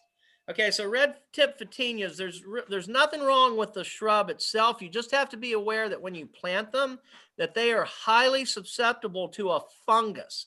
And if that fungus gets anywhere in your neighborhood, it's going to get on your plant too, because it's airborne and bug-borne. And so once it gets on your plant, you can fight it for maybe a season, but it's going to eventually take out it'll take out a 30-foot row of photinias. And so just be aware that if you have that plant, you're always biding your time. So, but they're a great plant. And if you start getting some damage, so right down the road from me, my neighbors had a row behind their barn, and it was probably a 30-foot row, and they got the fungus in it, and they went in with chainsaws and took them down to the ground. And within a year, their photinias were back. Okay. So if you start noticing it and you catch it fast enough, you can prune them hard and maybe save some of them. But if you don't stay on them, it's and some people get lucky and they last their whole lives. Yes, I'm the lucky one. I'm the lucky one. Okay. Well, let's not jinx anything. Yeah, no jinxing here. Yeah, no. So I'm interested in a shrub for, oh, go ahead, Cheryl. Okay, just a quick question. I have 2 potted cast iron plants that yes, made it ma'am. freeze. They did or did not? They did. Yes, ma'am. They made it through. They were not protected from the cold because they were too heavy to move in, but they still have some. They just have some. They made it through, and they have some brown around a lot of the edges. Okay. Should I cut them? Should I cut those leaves off, or what should I do with them? Because they're going to be like that. They produce, their fronds very slowly. So right. So it's what you can take. Okay, it's what you want to look at. So you can cut them back. You can go through and pull out the ones that are most damaged. Is what I think's the best. Is find the ones that are most damaged. Cut those out. You don't want to leave it looking scraggly and not full. But if they just got a little burn, then they're probably going to be okay. But if the leaf gets more than 50% burned, then you're in the chance that the leaf is going to die and it's going to invite insects and disease. No, these leaves are just really burned around the edges. A number of the leaves are burned around the edges. And just clean up the worst ones and you'll probably be okay. Just trim them off? Yes, just trim them up. And hit them with some liquid fertilizer too, especially if they're in a pot. Yes, they are in a pot. I was surprised they made it. I was just shocked when I pulled them. Yeah. I have a bottle brush tree question. And they still froze. I'm sorry. We have the bottle brush question. They're all dead. Me. Yeah, bottle brushes, 24 degrees, they're pretty much done. But I have one in my atrium that has little green things coming up from the bottom of it. Okay, those are probably called suckers. I know. Say it's in your atrium. Where is this an indoor atrium or? No, it's an outdoor atrium along the fence. Okay, So so some of these things that were protected from some of the winds and they got enough snow cover, they might come back from the roots. That's what I'm saying. okay. It's just, you're going to have to ask the question, are you willing to wait that long? Or do you So wanna go buy when another- those kind of come up, then do I saw off the tree and let those just pop up? Yeah, because the tree will be dead. I'm So my good to- big, beautiful 25-foot tree in my front yard is gone. I'm not saying that. I'm saying that you need to make. This sure is a that different it's tree. dead. The one in my front You yard need, is, you need to snap the small limbs, see how the small limbs snap. well, I cut one of the limbs off that I was going to prune anyway, and I probably should have done it, but it was moist. Well, if it's moist, then if it's, Okay. and when you say moist, moist can be rot. So if it's white and firm and it has some green cambium around the white, then that part of the tree is still alive. Yeah, I think I didn't really see a lot of green, but it was white for sure. Okay. I just So- don't want to lose this one. Everybody loves to live in it, and I'm not going to cut it down because the birds are in there right now. So one of my writers, he's the most popular, he's one of the most popular horticulturalists in the nation. His name's Greg Grant, and he lives in East Texas. And his favorite saying is "Let dead trees live." He believes that dead trees are as important to the ecosystem as live trees are. So he says, "Let dead trees live." But on yours, if you want to get an attractive tree, you're going to eventually have to take that out. And when those suckers come up, you're going to want to trim those suckers down to where there's only 3 or 5 suckers that come up. And you're going to want to let those come up, and you're going to pick, you're eventually going to have to pick one, or if you want it multi-trunked, which 2 or 3 that you're going to. So when do I know for sure the one in the front yard is dead? Getting close. I mean, we're honestly getting close. And so go ahead. How do I know? Just Okay. Did by the using- bark split? Not really. It sounds kind of hollow when I tap on it. Well, that doesn't sound good to me. It No, I shouldn't know. sound hollow. It's so sad. Yeah. I just talked to a lady on Tuesday, and she just lost 2, a 25-year-old Meyer lemon, a 25-year-old grapefruit, and a 25-year-old avocado. And she said they love these trees so much, they used to build fires in their gardens when it was going to be cold to keep that avocado, because if you had an avocado, avocados don't like 32 degrees, okay? And she said she thought that they were old enough that they would be fine, and she lost her 3 favorite trees. So I'm not telling you you've lost your tree, but we're getting pretty close. At the 2-month out point, you'll be able to tell. If you have no new buds, you've probably lost the tree. Yeah. So Okay. So yeah, so I was having a conversation with one of the pastors at my church, and Carolyn, you might know her, Beth Case. And so she called me yesterday, and we were talking about loss, and I said, I've had a lot of loss this year, but my plants, it took it out of me because, I'm retired. I enjoyed being out there, nurturing them, taking care of them, and fertilizing them. And so when you were talking, Jim, about don't over fertilize, don't overwater, but when you're retired, what the hell are you supposed to do?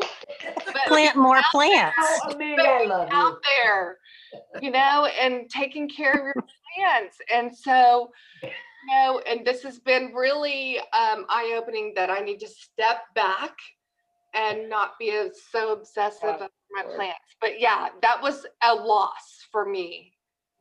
well, Yeah, I'm gonna mourn this bottle brush tree if it Yes. goes, because it is hummingbirds and bees and birds and everybody agree. lives in this tree. Yeah. I missed mine. It attracted them all. Yes. yes. They're all brown. Jeanette has a question. Uh-huh. Yes, I might have to replace my pittosporum. and it gets just morning sun and there is some shade from trees next door, what kind of bush would you recommend? It's for the front yard, so it has to be an evergreen and not too tall. And what is your shade situation? I mean, Well, how are the pittosporums doing? Well, they're the ones that I'm going to use the blower to get the dead leaves off. So I'm not going to pull them up yet. They're miniature pittosporum. Okay. Oh, I saw a picture. You must have sent Karen something. I think a picture of it. That was Mary, but Jeanette had the first pittosporum question. So I think she's saying her pittosporum were fine until the freeze. Yes. Right. Well, I'm thinking about replacing them, but what kind of shrub? Gets shades from the trees from my next door neighbor, and it only gets morning sun. So it's dappled morning sun. So I like pittosporum. I mean, I think pittosporum is one of the better shrubs that we have. So I don't have a problem with pittosporum. I mean, the Indian hawthorns, they have some of those that are very nice, but they really took a hit this time. Yes, sure did. I think they're less cold hardy than the pittosporums. Mhm. Oh, wow. So another one that I like. So have you heard of Abelia? Abelia. Oh yeah, I have one of those. It's an old-fashioned plant. So my grandmother grew them and all of that. They're kind of coming back in fashion now. And you want to talk about bringing in the birds or the bees and all of that. They get, depending on which one they get, they have little white flowers, little yellow flowers. They smell great, and they really, really bring in the pollinators. So Abelia is a good one. And like I say, they're getting popular again. So it's funny, horticulture, it's very interesting to me. I didn't realize this until I got into it, but it's just like fashion. Plants come in and out of favor. Right. And some old, really great old plants from the past are still out there. So Abelia is a great shrub. How do you spell that? Abelia. Yeah. Okay, look. Yes, Well, I do have a small one. Ann had to leave, but she asked, do you recommend some nurseries that sell native? So I know you and Sally lived in Houston for a while. Mm-hmm. We're familiar with Cannon's, Joshua's, Cornelia/Callaway. Any other nurseries we're not aware of around here?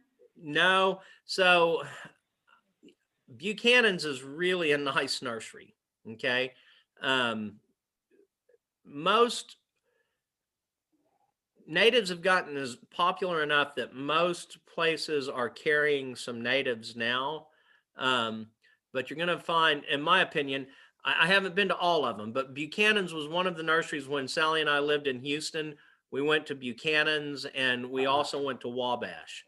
Now Wabash isn't as heavy on the natives, but I mean, I'll be honest with you too. I mean, the reason we went there is because Sally's grandmother lived in Garden Oaks, I mean, so Wabash and Buchanan's were handy for us. I'm not saying that they're any better than Cornelius or anybody else, but I was just, my mom just had surgery in the medical center this last month. And so with the COVID rules, you can't go in with them, it's just drop them off and come get them when they're done.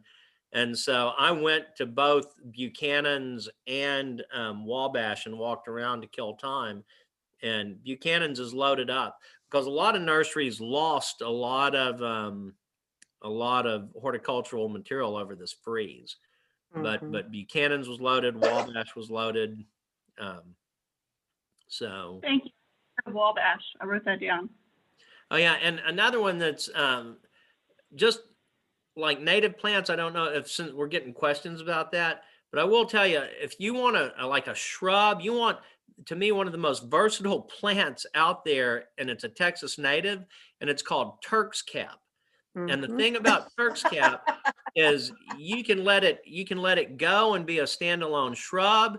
You can trim it with a hedge trimmer and turn it into a shrub. It'll grow in the sun. It'll grow in the shade. The only thing that's bad about it is when it's in the shade, it tends to get a little leggy and doesn't flower as much. But it will grow in shade and it will grow in sun. And as the older I get, so, here's what the older I get more and more things in pots. pots are just easier to take care of. You know, you don't have to fight the weeds. You don't have to fight the bugs. I mean, if you want to grow vegetables and everything, in Texas, we have nematodes, and they suck the life out of just about every vegetable you put in the ground. If you grow them in a big pot, you don't have to deal with that, okay? And your potted plants, as long as you're willing to change the soil out every 2 or 3 years, you know. So the older I get, more potted plants and more Texas natives. So none of my Texas natives died. All of my live oaks lost their leaves, but they'll be back. Somebody asked me the other day, they're shoe marred. It'll lose their leaves, but it'll be back. So, Jay, on one of my oaks, my cousin was helping me trim it this weekend, and he freaked out because the pollen is bright green. There were these little bitty bugs, bright green, all over whatever kind of oak I have. Any idea what that was? so if they're tiny little bugs, and I mean like size of a pinhead kind of bugs. No, they were bigger. So if they were bigger, they're the instar of some other bug, okay? Would be my guess. At that point, it's something that's been laid.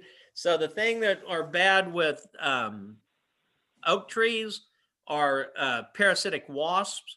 And so they'll lay these little parasitic wasps that will then burrow into the leaves, and they'll pupate in the leaves. And so all of those little bumps and everything that you see on an oak tree's leaves that are not an acorn, that's the pupal form of a parasitic wasp. So it could have been that, because they want to burrow in when, you know, because they're tiny little bugs, they want to burrow in when the foliage is fresh and new and soft. But I'm not sure. I mean, without a picture or a sample, I can't be for certain. So, and I have a place beside my garage and my next door neighbors that I cannot see, and I call it Plant Cemetery. Uh-huh.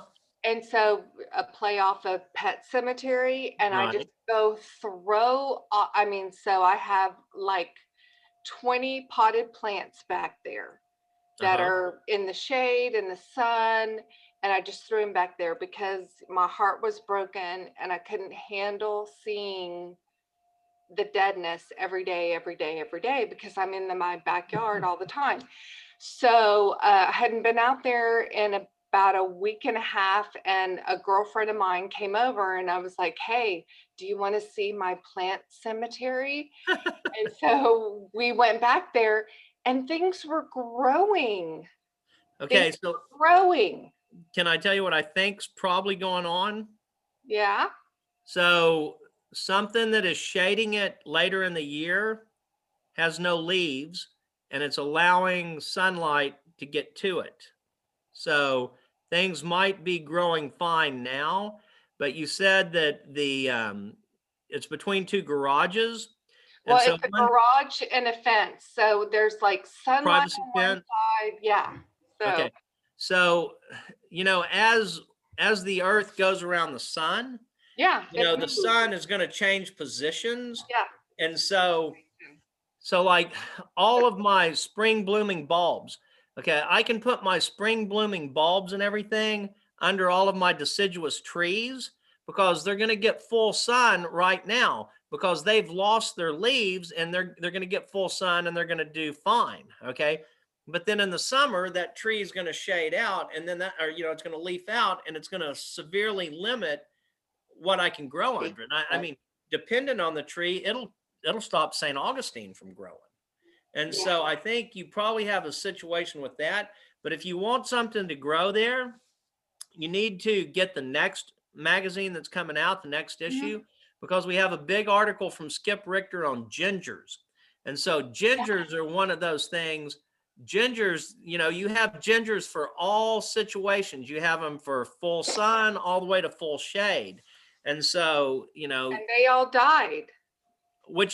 Your gingers died because of the freeze, or what do you mean they all died? And then so just Karen, the plants that you went and got out of the medium when they were tearing up Kirkwood, Canna lilies. Oh, cannas. Yeah. Yeah, cannas. That's the only thing that I have green in my back on my Yeah. because they are growing and they multiplied. So cannas, cannas actually like sun. So that's really weird. If you Yeah, have they're in the cannas, shade. They get Huh? morning sun. okay, so they must get at least 6 hours of sun if they're thriving and reproducing. I mean, 4 to 6 hours. Yeah, I mean, cannas are sun-loving plants.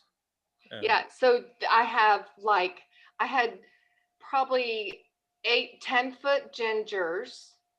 And then the cannas the ginger had probably been there for, I don't know, 10 years.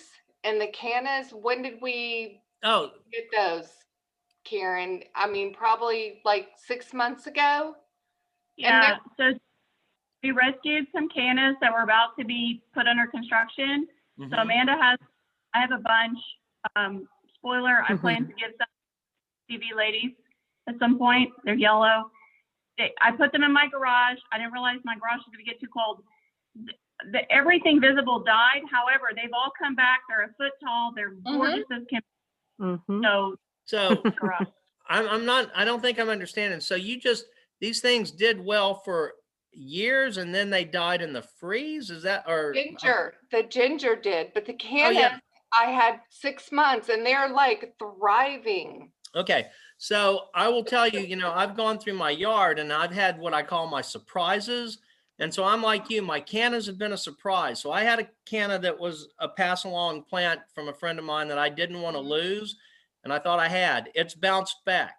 Okay. I don't have any ginger, but ginger is whatever ginger you have, it is a tropical. So it doesn't surprise me that it's gone.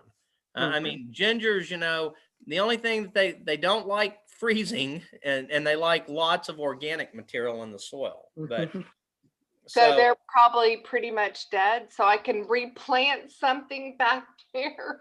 Yeah, I mean, it sounds like you could plant more cannas, or you could go back with some more gingers. You know what? I have some surprise plants in my atrium too. My spider lilies all pop back up. So all of the bulbs. So just FYI, spider lilies are my favorite bulb. I have thousands of them. I love so spider. cool. In fact, I have a whole collection of Lycoris. That I'm a bulb collector. I have a whole collection of Lycoris. All of our bulbs are going to be fine. Okay. I was shocked that I even had some jonquils that had flowered and the flower didn't even freeze. And I was like, wow, that's pretty weird. But I've got tons of jonquils that are in bloom right now. I've got some narcissus that are in bloom. And so one thing, y'all, can I tell you one thing that was very interesting to me? We're just chatting now, right? So my wife's a retired school teacher. And so every time something like this happens, we've got a project that's going to be involved. I can promise you. And so one of her girlfriends called and said, hey, this is what we're doing. We're filling up water balloons and we're squirting them full of food coloring.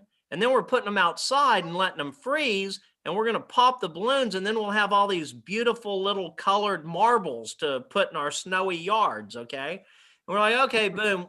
Hell, what else did we have to do? We were frozen in, So we filled up all these water balloons. We put them out in the yard. And do you know that they never froze? Okay, it got 5 degrees here at my house. So they froze on the top, but where they were on the soil, they did not freeze. And so when we picked them up and the water balloon popped, we had a bunch of really pretty little ice bowls, but the ground, even as long as we were cold, we were under freezing, y'all not as, we were longer than y'all. Right. And the ground held enough moisture and they were completely covered with snow that they never froze where they came in contact with the soil. And that was fascinating to me, because another thing that was fascinating, how many of y'all know about the Antique Rose Emporium? Yes. Yeah. If you've never been, come to Brenham. I mean, in about a month, the bluebonnets are going to be crazy, and go to the Antique Rose Emporium. But so he sells roses, okay? And most roses are not designed for 5 degree temperature. but he didn't have room to put them all up. So he put up hoops, bent over PVC pipe, made little half circles, and then he covered it with whatever he could cover it with. Well, we got a ton of snow. And so just having those hoops and having those roses under there, under that row cover, he said he didn't lose a single rose. All of his roses are in 1 gallon pots. And so what was fascinating to me is no matter how cold the air temperature got, if you were close to that ground, I don't think the ground truly froze here. I don't think that the ground, up north, they talk about like putting their water lines in 18 inches deep and 2 foot deep because the ground freezes. Based on what I saw with those balloons and what happened with his roses, I don't think our ground froze. I think it held moisture or heat much better than I thought it would.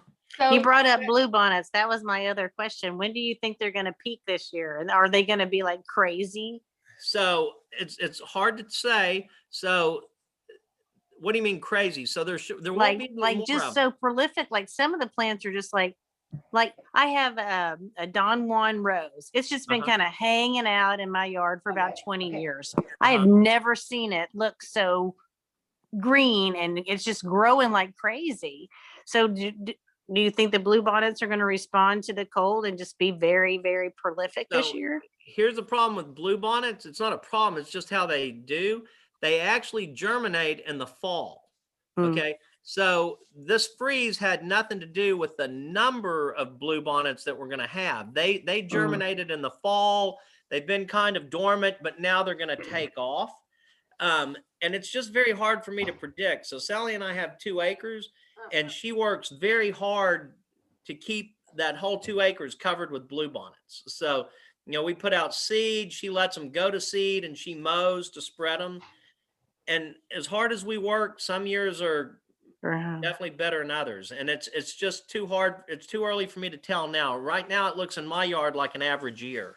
Yeah. Today Yes, in the paper, they said the snow was a blanket, protected them, and it gave them the moisture they didn't get in the fall. We should have a great bluebonnet season, but it'll be a little bit later. Okay. That was Well, today. that's good, and that makes sense.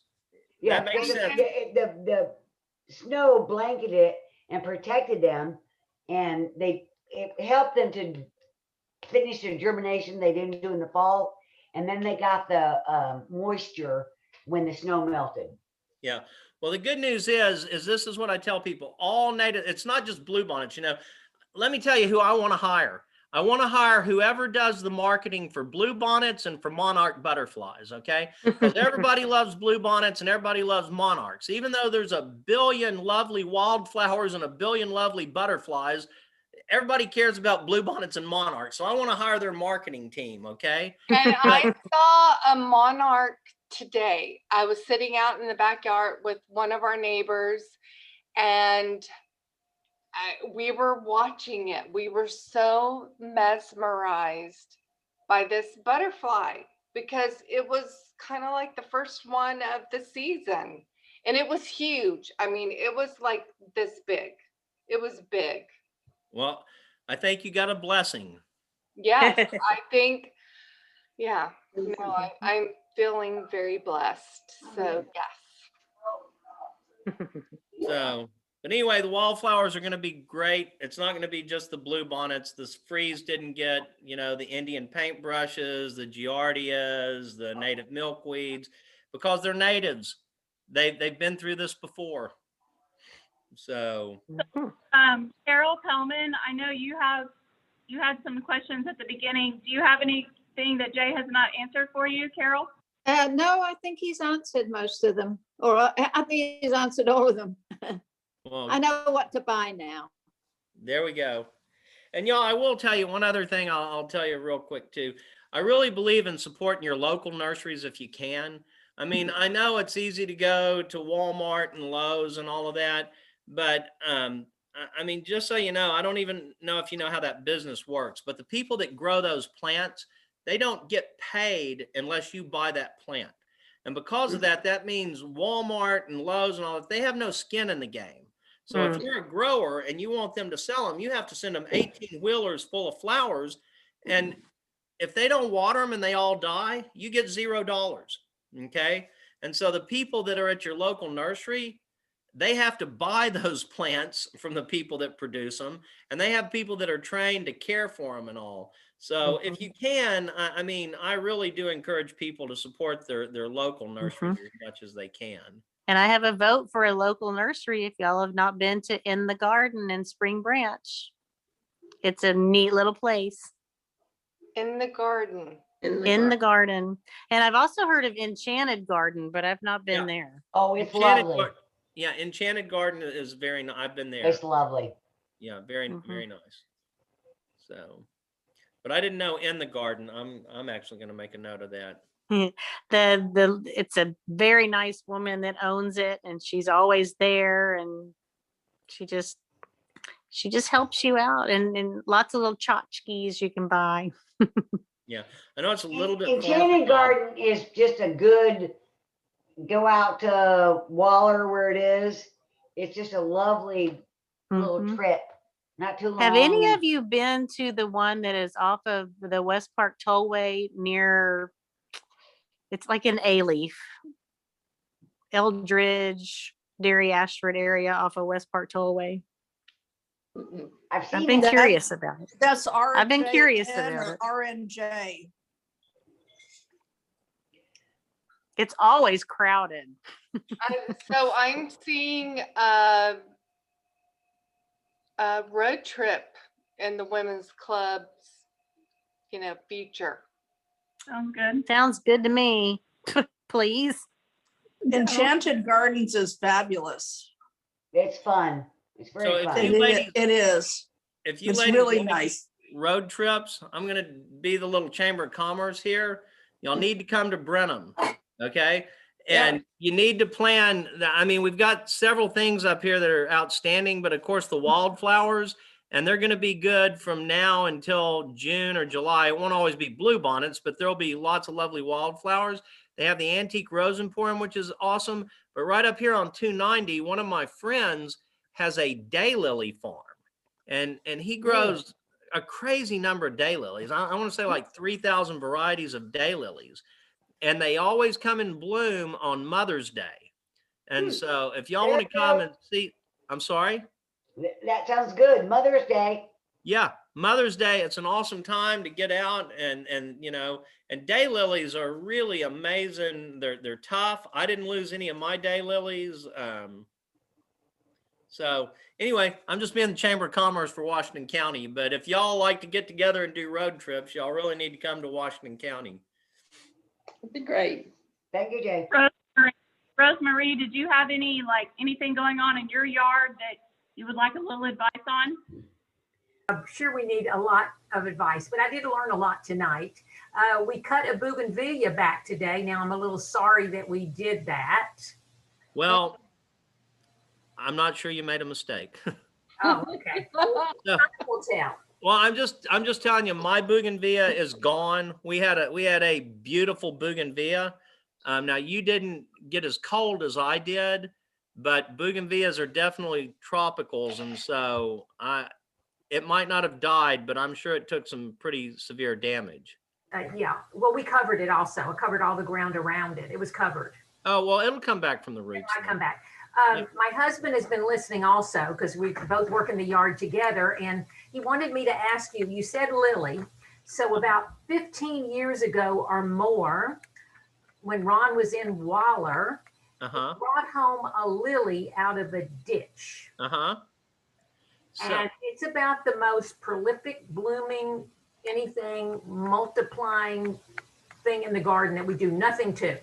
And it is all going to be bursting into bloom again, probably in a couple of weeks. There's buds everywhere. Right now, this week is going to be blooming. There were even some that were blooming in the snow.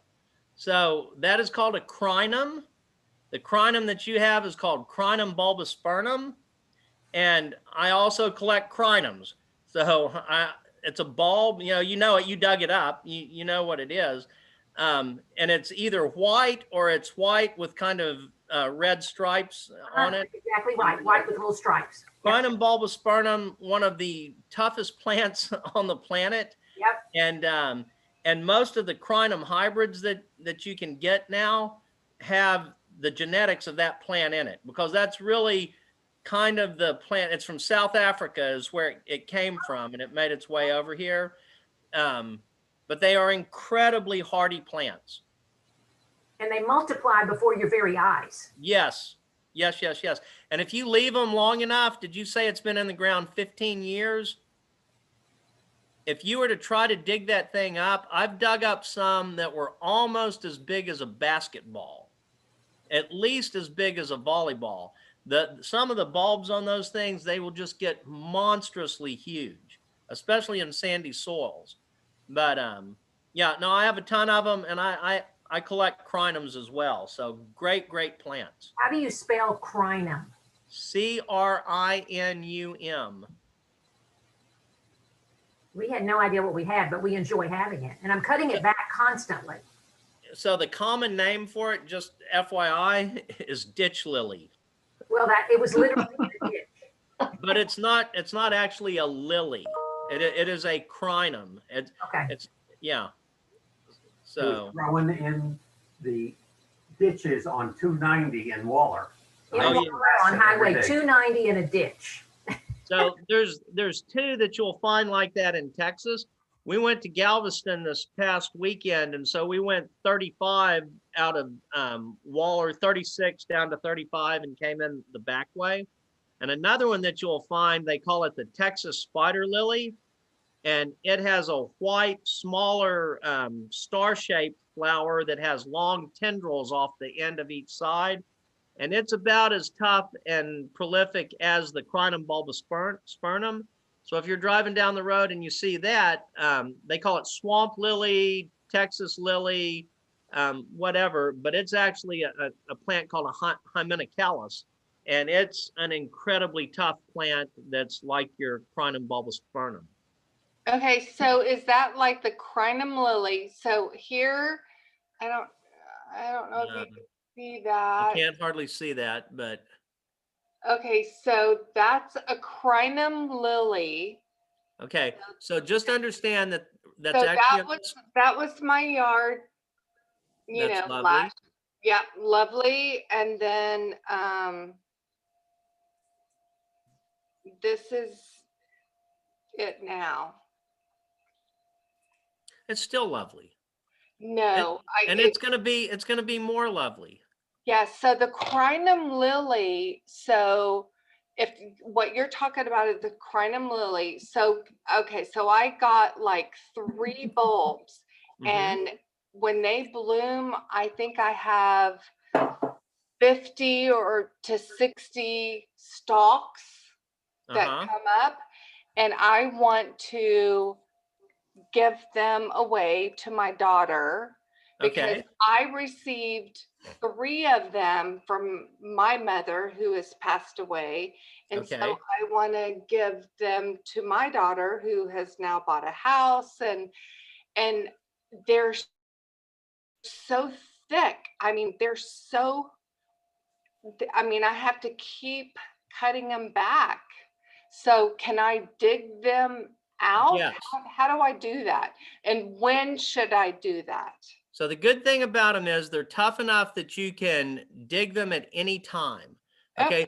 Okay. The rule generally on digging bulbs is you dig bulbs opposite of their bloom time. Okay. So like the spider lilies that somebody brought up earlier, the spider lilies are fall blooming bulbs. And so you typically want to dig them in the spring, because the way a lot of these bulbs work, you know, they send up the flower stalk and then they get the foliage, and the foliage is what nurtures that bulb and allows that bulb to get bigger and divide and all of that. Crinums are so tough, you can dig them just about any time. Okay, good. But the perfect time, if you wanted to dig them now, you could dig them now and divide them. The only thing that you want to be careful of is when you put your shovel in. I tell people, put your shovel in at an angle and go in a circle around the entire plant. Okay. And go as deep as you can, because these bulbs, So most of these plants, they know exactly how deep they need to be planted, and they will work their way into the soil as deep as they need to go. Some of them are shallow. Okay, my narcissus are fairly shallow. Some of these crinums, especially with the big bulbs, they can be a foot to 18 inches down. Wow. And so what you have to make sure of is you have to get under them, because if you cut the basal plate, which is the point where all the little roots come out of the bottom of it, then that one's not going to reproduce. Right. So you just want to, get a good wide circle around it. Use your shovel as a leverage to pop it up and roll it over. And then you just literally break it apart and you set it out. You can dry it. You cannot dry it. It really doesn't matter. Cut the foliage off if it has it, box them up and send them to your daughter, or take them to her if she's close. I will take them to her. And so they need a lot of sun because they're do. in full sun. Yes. So they come from South Africa is where their genetics are. So the prairies of Africa. Yeah. So I started off with 3 and I think I have 50. Oh yeah. Yeah. And they're dividing, they're producing what are called little bulblets. They literally build a little bulb on the side and the clump keeps getting bigger and bigger and bigger. And right? Yes. Yes. And then I'm out there like, it's so tragic because the stalks are like this, and they have like, I don't know, 4 to 5 like flowers, flower heads, and they fall over. Oh yeah, that's what they do.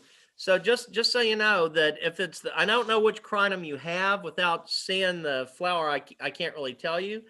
But the crinum bulbospernum that Rose, I believe you were talking about, it actually produces seeds, and it produces soft seeds. They're one of the plants that produce soft seeds. When it is designed to fall over, because when it falls over, it breaks open that seed sac and lets those seeds come out. So crinum bulbospernum will actually reproduce from the bulb, and they'll reproduce from seed. Most of the crinums that are improved varieties, they are sterile. So they will only reproduce from the bulbs. But crinum bulbospernum produce viable seed. And like you say, the flower stalk falls over, the seed pod breaks open, and the seeds disperse. Okay, so I will share my seeds. And gee whiz, well, it's better to share the bulb. You'll have more luck with the bulb. Yes. But just gee whiz, cut those flower stalks. Don't let them bloom. Cut them right before they bloom, and then bring them in the house, and then they will last longer for you. So cut them, bring them in the house right before they open. And that's what you want to do with almost all of your cut flowers like that. Any narcissus, any amaryllis, anything like that. Even some of these like azaleas, you can cut an azalea limb right before it buds and bring it inside and put it in water, and it'll come into flower in your house. And so I should say my grandson that pulls the flowers, because he sees the flower. He's 4 years old, and he's like, "Here, Graham, I picked a flower for you." And he picked a flower for me before the freeze, and it lasted like a good 2 weeks after the freeze. Yeah. So that's one reason I love crinums. And you know how we were talking about earlier, that thriller, filler, spiller thing? So crinums are great flowers if you want to make a homemade floral arrangement. Crinums make the great thing to put in the center, or to make the tall part of the flower arrangement, because they do have those big, strong stalks, and they have those big, strong. They're like this big. They can be. So. Yeah. Last question, Jay. You mentioned amaryllis, which dawned on me. I have some bulbs I've never planted. They've actually bloomed in a pot without any dirt. They're just outside. Can I plant them now, or when do you plant amaryllis? So you can plant amaryllis now. So it all depends on the amaryllis. My amaryllis are getting ready to bloom, but I only have there's really there's a bunch of amaryllis. In Texas, the amaryllis that you really want, because they're going to come back and reproduce and all, are called hardy amaryllis, Hardy, hardy amaryllis. Okay. And they're I'm sorry. Oh, no, I'm sorry. I'm talking to my husband because he rotted my amaryllis bulbs because he overwatered them. Well, I mean, that happens. I mean, especially if they're not in the soil. I mean, but the other ones, the other amaryllises that you have are Dutch hybrids. And the thing about these Dutch hybrids is that they're bred to bloom at different times. In fact, when you buy an amaryllis that you're going to bloom for, after Thanksgiving, try to bloom for Christmas and New Year's, those are Dutch hybrid amaryllis. And so they're going to behave a little differently when you plant them. Number one, they may or may not grow for you in Texas, but if they do, it'll take them 2 or 3 years, but they're eventually going to come back around, and they're going to bloom at the same time as the hardy amaryllis. They're going to bloom in April and May. So, but it may take 2 or 3 years when you plant them. And that's the other thing I tell people. Don't throw anything away if you like plants. So if you get Easter lilies, plant your Easter lilies once you're done. If you get amaryllis or paper whites at Christmas and Thanksgiving, stick them in the ground. You don't know if they're going to grow or not. But Texas is a pretty mild climate, and there's a pretty good chance they will grow. So, so you're saying for her amaryllis that accidentally started blooming with no dirt, she should plant them now or wait? Plant it. I have a question. Yes. What was the Texas lily that was kind of spiky? What's it called? Hymenocallis. Hymenocallis. Oh, O-C, what? A-L? Hymenocallis. I-S. Okay. And that's like a spiky star-shaped white thing. Right. It's called the Texas spider lily. So when you see the flower, you'll know what it is because it's definitely star-shaped, but it will have long tendrils that come off of the end of each. I love those. And I've wanted those forever. I'm going to get those. So let me tell you what I love about them. So they're very similar to the crinums and the amaryllises and all of that.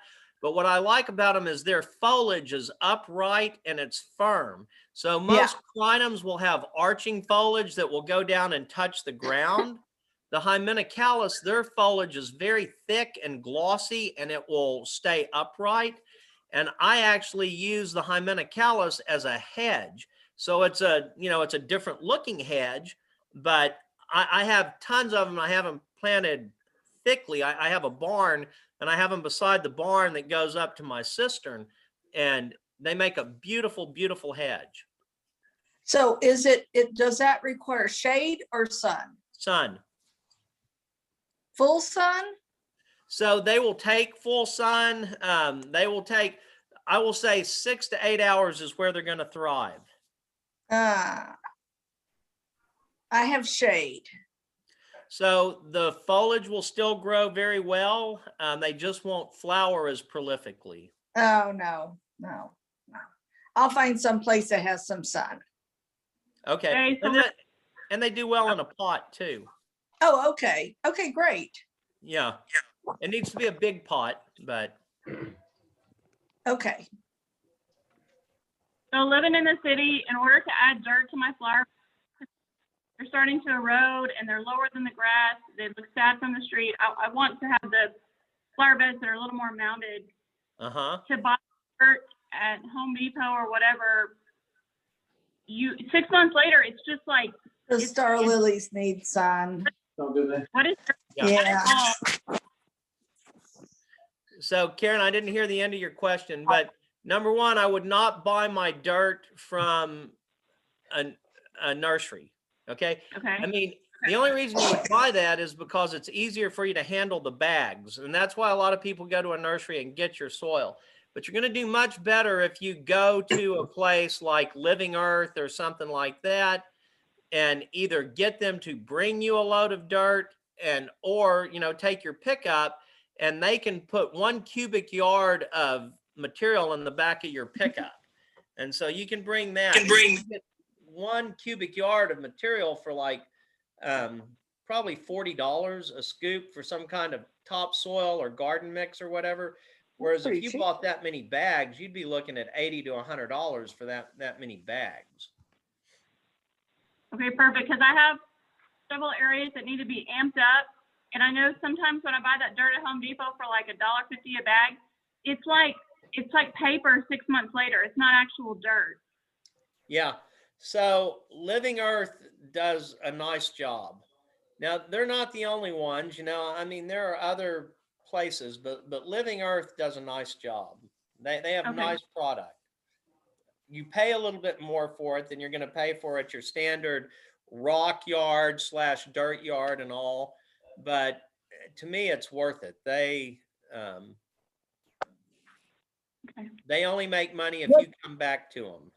So What do you think about the ground up? So the ground up is fine. I like the ground up. I like their concept. They have the coolest t-shirts in Houston horticulture. So if you want to go visit them, they got really cool, funky t-shirts. Yeah, But what they're about fine the too. products? I'm sorry? What about their products? Oh, it's fine. They're a fine, yeah, they're a fine company too. I like Okay. them. So the difference between the ground up is they're a small startup, so they're a little bit more hungry, you know, so you'll probably get a little bit better deal and all of that. It's just Living Earth that, you know, they're a big company and so Yeah. they have it down, but the ground up does a fine job. And I do like that they're a small business. I just kind of forgot about them. Yeah, good. But no, they're awesome. And when you go and buy your stuff from them, you need to tell them Jay from Texas Gardener said they were awesome to your ladies group and Okay. that they need to advertise in his magazine. Okay, that's a good idea. So Who has the best mulch? So mulch, okay, so you know where I get my mulch from? The Washington County dump. So most of your landfills, they will allow people to bring their trees and all of that in, and they will actually have high, you know, commercial chippers and mulchers there. And so I tell people, you know how I made that little joke earlier, what's the difference between mulch and compost, which is 6 months? So I tell people, if you want hardwood mulch, then you need to go start buying your mulch from the dump in March, April, May, June, July, August, okay? Because that's when people are cleaning up their yards, cutting up their trees, the spring things are coming through, knocking the limbs down.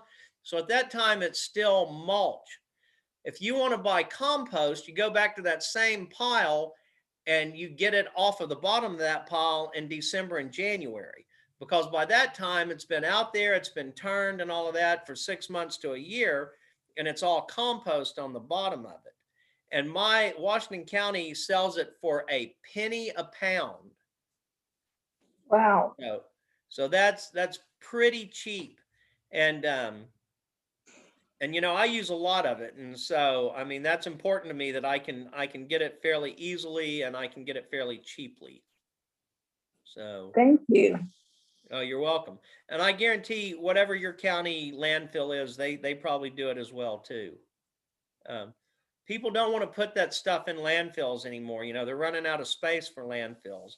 And so people like the recycling and all of that. So We can only hope so. yeah. So all right. Anything else? This has been wonderful in there with us. Oh, you're welcome. I actually like this stuff. And can we just have you every spring and fall? Yeah, that'd be great. Great idea. I would love to come out. I mean, hopefully the pandemic is going to get where we can actually get together in person. I can't guarantee every spring and fall because I do a lot of speaking, but I would love to come and do it in person. That'd be great. I agree. Do you know Randy Lemon? I do know Randy Lemon. I know him very well. Good. So he did a program for the women's group from the old neighborhood that I used to live in. Uh-huh. And he came out and spoke with us, and that's where I learned all about the atrazine and how bad it was, and Oh yeah. you know, all the garden stuff. But I've been a gardener for all my life, so you know, I just found that to be very interesting, and I found you to be very interesting as well. And I just enjoy this because I'm an avid gardener, so I'm kind of like a gardening nerd. Well, And good. so I love anything that's gardening. So thank you very much. Well, you're welcome. And I'll tell you a little Randy Lemon trivia real quick. You know who his college roommate was? Who? Skip Richter. Oh, really? Yeah. So they were, if they weren't roommates, they were at least both in the Corps, and at least they were on the same hall. But I really think they were roommates for a time. So that's very, very interesting to me. And Randy has written for the magazine before. Oh, good. Well, Yeah. I'm going to subscribe. I didn't know about it, so I'm definitely going to subscribe. Well, we certainly appreciate it. So that's why I do this. This is the only way I promote the magazine, as I go and talk with folks. So. Well, Yeah, this when was Jay, so when I came back to MD Anderson, and of course Jay and I work together still, and come to find out he went to horticulture. I said, "What, Jay, my computer buddy?" So bought Texas Gardener, and he showed the cover, and I recognized it. He changed the font and stuff, but there's just something about the magazine that I recognized for my whole life, whether it's a family member or I don't know who had it. But anyway, what was I going to ask you, Jay? Anyway, y'all keep talking for a second. There was something I was going to say. Let me think of it. So when do you think citrus trees will be available in Texas to purchase? So let me tell you, Louisiana was not as hard hit as the Texas Valley was. And so a lot of these citrus trees are actually produced in Louisiana. So I think you're going to see them start popping up, you know, fairly soon. Just understand that your varieties are going to be limited. Okay. And you also know, are y'all aware of the citrus greening insect? No. So the citrus is getting hard. There's a bug that is attacking the Texas citrus. Well, it's attacking all the citrus. All the citrus grows along the Gulf Coast and in Southern California. And there's a little bug that once it bites a developing grapefruit or orange or Meyer lemon, it stops the formation of that fruit at that point. So that's why it's called citrus greening. So it attacks it when the citrus is still green. Once it attacks it, boom, the maturity of that piece of citrus stops right then. And it's horrible. And they're trying to control the cell of it. And so that's why citrus was already only able to come from a few places, because the USDA is truly watching the citrus greening. And is that why it was quarantined? Yes, that's why it's all quarantined.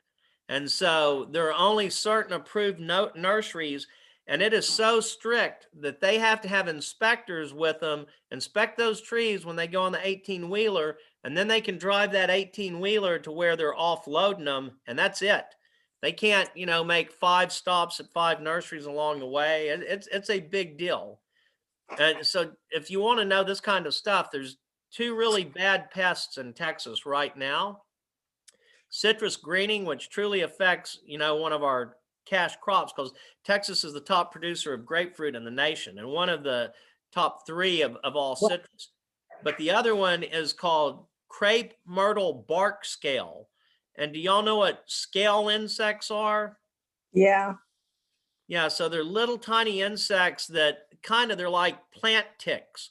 So they stick onto the side of your plant, they get a hard crust over them, they drill in it, and they just start sucking the juice out of your plant. Well, we can control most scale insects you can control, because they get on citrus plants but they also get on crepe myrtles really bad. And we can control them with horticultural oils, but there's one you spray, literally spray the plant with an oil and it suffocates the plant. But this doesn't kill crepe myrtle bark scale. And so, you know, people have beautiful crepe myrtles, big, lovely crepe myrtles. I mean, it is the most loved tree in the South. And this bug really stands to all, it has the potential to wipe it out. It's like the elm bark. I mean, there used to be elms that went from Mexico all the way up into Canada. And there was a little elm bug that got brought in from Europe and it just wiped it out. And there's really like only 2 elms that will grow in the United States anymore. Yeah. And And so, so- does that turn the crepe myrtle black? Because It my kills daughter it. has that in her yard, and I'm No. like, you So need. what's going on with your daughters is your daughters is being called partly by, there are different scale insects. It could be, but yours is most likely being called by aphids. Okay. So all crepe myrtles will do this. And so the aphids will get on the leaves of the crepe myrtle under the bottom of it. And they're like little ticks too. So they stick their sucking mouth parts in and they will start getting into the xylem and phloem, which is where the sugars and the carbohydrates go up that are feeding it. And they're under so much pressure that the water goes in their mouth and it comes right out their butt. Okay. And this will happen. And this happens on oak trees and elm trees and all that. If you're ever in the middle of the summer and you're standing under an oak tree or an elm tree and you feel like you're getting misted, Yeah. it's crepe myrtle poop. Okay. And so, but anyway, it is pure sugar water is all it is. I mean, it's literally sugar water. And so that sugar water gets on those leaves and the bark of those crepe myrtles. And it is the perfect host for a thing called sooty mold. And That so, happens in citrus too, doesn't it? oh yeah, it happens on citrus. It will happen on just about anything that's woody and has enough pressure, like in the phloem and all that puts enough what they call turgor pressure in the leaves that it can push the liquid through the bug once it gets its mouth in there. Okay, so Well, she what I think just Amanda cut is it talking back about. and forego it, just dig it up. No. So number one, it generally won't kill the plant. It's going to happen every summer. It gets unsightly, but what you need to do is you need to be constantly spraying that crepe myrtle up from the bottom. So you get your sprayer on your nozzle and you put it on hard and you hold it up and you spray up from the bottom of that tree up. And so if you water, just water, okay, just water. okay. Okay. So if you do this, if you dislodge those aphids don't have enough strength once they fall off to climb back up the tree and get back up there. But you really have to stay on top of it, especially if your crepe myrtle is not in full sun. This is gonna be a problem. You're gonna have to stay on top of it. So let me ask you this: the Uh-huh. crepe myrtles that have not leafed out yet, but the sticks are black. What is that all about? Well, so that could still be leftover sooty mold from the summer and the fall. Because I've And seen so- that around the neighborhood. Yeah, and it very well could be that. And so, and it's not uncommon. And so like when I clean mine every year, I actually have an engineered tool for this sole purpose for spraying under the leaves of stuff. And so I wash my crepe myrtles every year. I have to wash my crepe myrtles because number one, if that has one spore, it's a mold. If it has one spore and it has the water and the sugar, it's just going to take off and spread again. But these So- crepe myrtles have no leaves. They're just. That's sticks. okay. It's just the stuff is stuck to the bark. I'm talking about my bark Okay. turns black. My leaves turn, Yeah, everything turns that's black. what it is the actual sticks of Yeah. my neighbor's crepe myrtle are black. Yeah, tell them if they want, they can take a mild soap solution and a little brush and give it a little scrub, and that'll help kind of get it under control. But they're not going to beat it. They're not going to beat it. It'll just reduce it this year. Okay. So,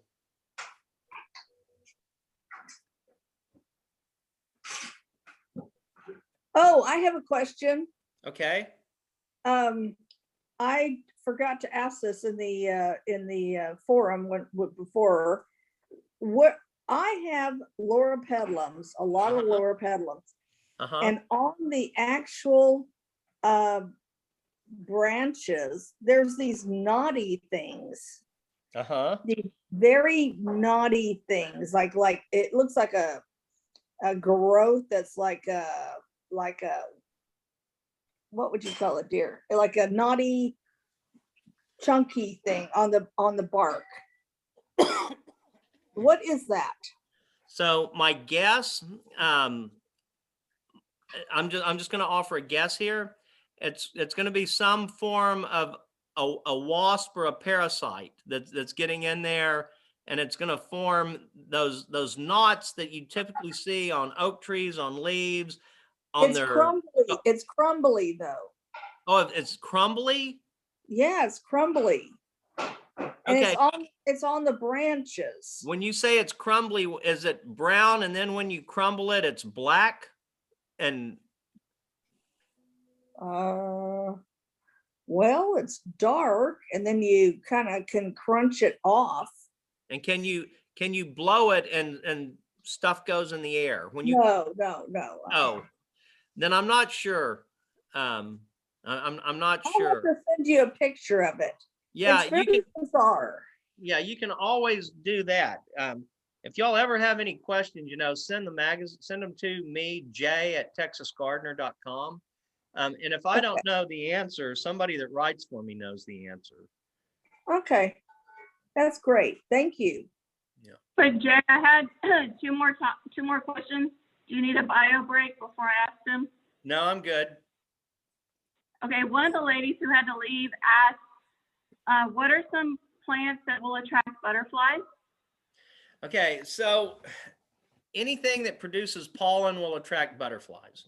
So that's kind of a hard question to answer. So like I say, any of your flowering plants, and you kind of have to be a little more specific too, because you have specific host plants for different butterflies and all. So, True. but what I always plant a whole bunch of every year in my gardens, I plant zinnias. And the thing that I like about zinnias is that they're very easy. And then you can get them in all sizes. So you can get dwarf zinnias that will only get 12 inches tall. And then I grow a variety that's called Benari's giant zinnias, and they'll get 3 to 4 foot tall. And so they're very good that you can put at the back of a flower bed or whatever, because they're going to stand up and you can see them. So zinnias are kind of an all-purpose good. Cosmos are very good. So you can get all sorts of cosmos in different colors. They're very good. I grow sunflowers. I grow tons and tons of sunflowers. Now, sunflowers, they will bring in honeybees and butterflies, but they're really good at bringing in other kind of pollinators too, like the wasps and the seraphid flies and native bees and things like that. But one of the best, I'll just tell you some great plants. So one thing that I like to, if you have a fence and you want to grow something that's kind of fun, do you know what a loofah is? A bath sponge? When you buy the loofah bath sponges, everybody thinks that's something from the ocean. It's not, it's a gourd. Okay. And so you can buy loofah seeds and you can plant those along your fence, put a seed about every foot, water them. These things will grow up and they'll completely take over the fence, but they're an annual crop. So, you can plant them in March or April and then they're going to be gone by the first freeze, but they get huge white flowers on them. Oh, wow. And so hummingbirds like them, but the thing that they really pull in at our house are bumblebees. We have more bumblebees here than we have honeybees. I mean, it's just truly incredible. And another thing that's a perennial that I like that really brings in the bees are salvias. So if you have a sunny place, salvias bring in hummingbirds and butterflies and bees. Blue salvia. Yeah. I'm sorry. We have the dark blue salvia. Like the midnight blue or Yeah, and nothing kills that. It Yeah. is the only thing that survived the freeze well.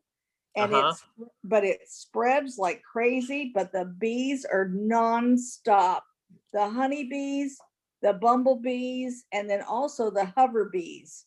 Oh And yeah. they're like crazy on those things. Well, I tell people if you're going to plant something that spreads, it might as well be pretty. So And that's it kind is of how I look at salvias. They are a little aggressive, but I grow a ton of salvias. I love salvias, and so and just gee whiz, two great ones here. One of our guys, Greg Grant. When you subscribe to the magazine, he's always the last article in there. He's just a cool guy, and he invented the maroon bluebonnet, so you know he's special. And oh wow. and so he didn't invent it; he bred it. But anyway, he finds plants and then introduces them to the nursery trade. And so you can find these all over Houston. If you're going to look for a good salvia, you want to look for Henry Dulberg salvia, which is a blue mealy cup blue salvia. So Henry Dulberg, HenryDuel Dulberg, Berg. And then the white version of it is Mrs. Henry Dulberg. And the reason it's named that is he found them in a cemetery in San Antonio. And the blue one was growing on Henry's grave, and the white one was growing on Henry's wife's grave. And they're great salvias, great salvias. They do really well in the Houston area. Oh, so I finally thought of the thing that was causing me angst that I couldn't remember. When we close out, Jay, if you feel like sharing your Moderna story, I just think it's hysterical and need to hear this. Okay, this is not horticulture, but this is pretty funny. I tell people I am the most vaccinated man in America. I got my first shot, and then I got my second, third, and fourth shot all on the same day. And so we went through one of these drive-in COVID things, and this kid, I'm in the back seat, and this kid leans in and he sticks the thing in my arm. And then I hear something to the effect of, oops, oh crap, something I don't remember what he said, but I looked down and I had a hypodermic syringe in my thigh. And he had stuck me when he went to squirt. Somehow the needle jumped out and he dropped it and it buried in my thigh. And I said, I got a syringe in my thigh. And he goes, I know, I'm going to need that back. Can you give that to me? And so I had to pull the needle out of my thigh and give it to him. And he said, look, I watched when I did that and I saw most of the vaccine run down your arm. So I'm just going to give you another shot. So he just gave me another shot. So I got 3 COVID vaccines for the price of one. Gosh. So I feel pretty protected right now. And then how bad is your fever?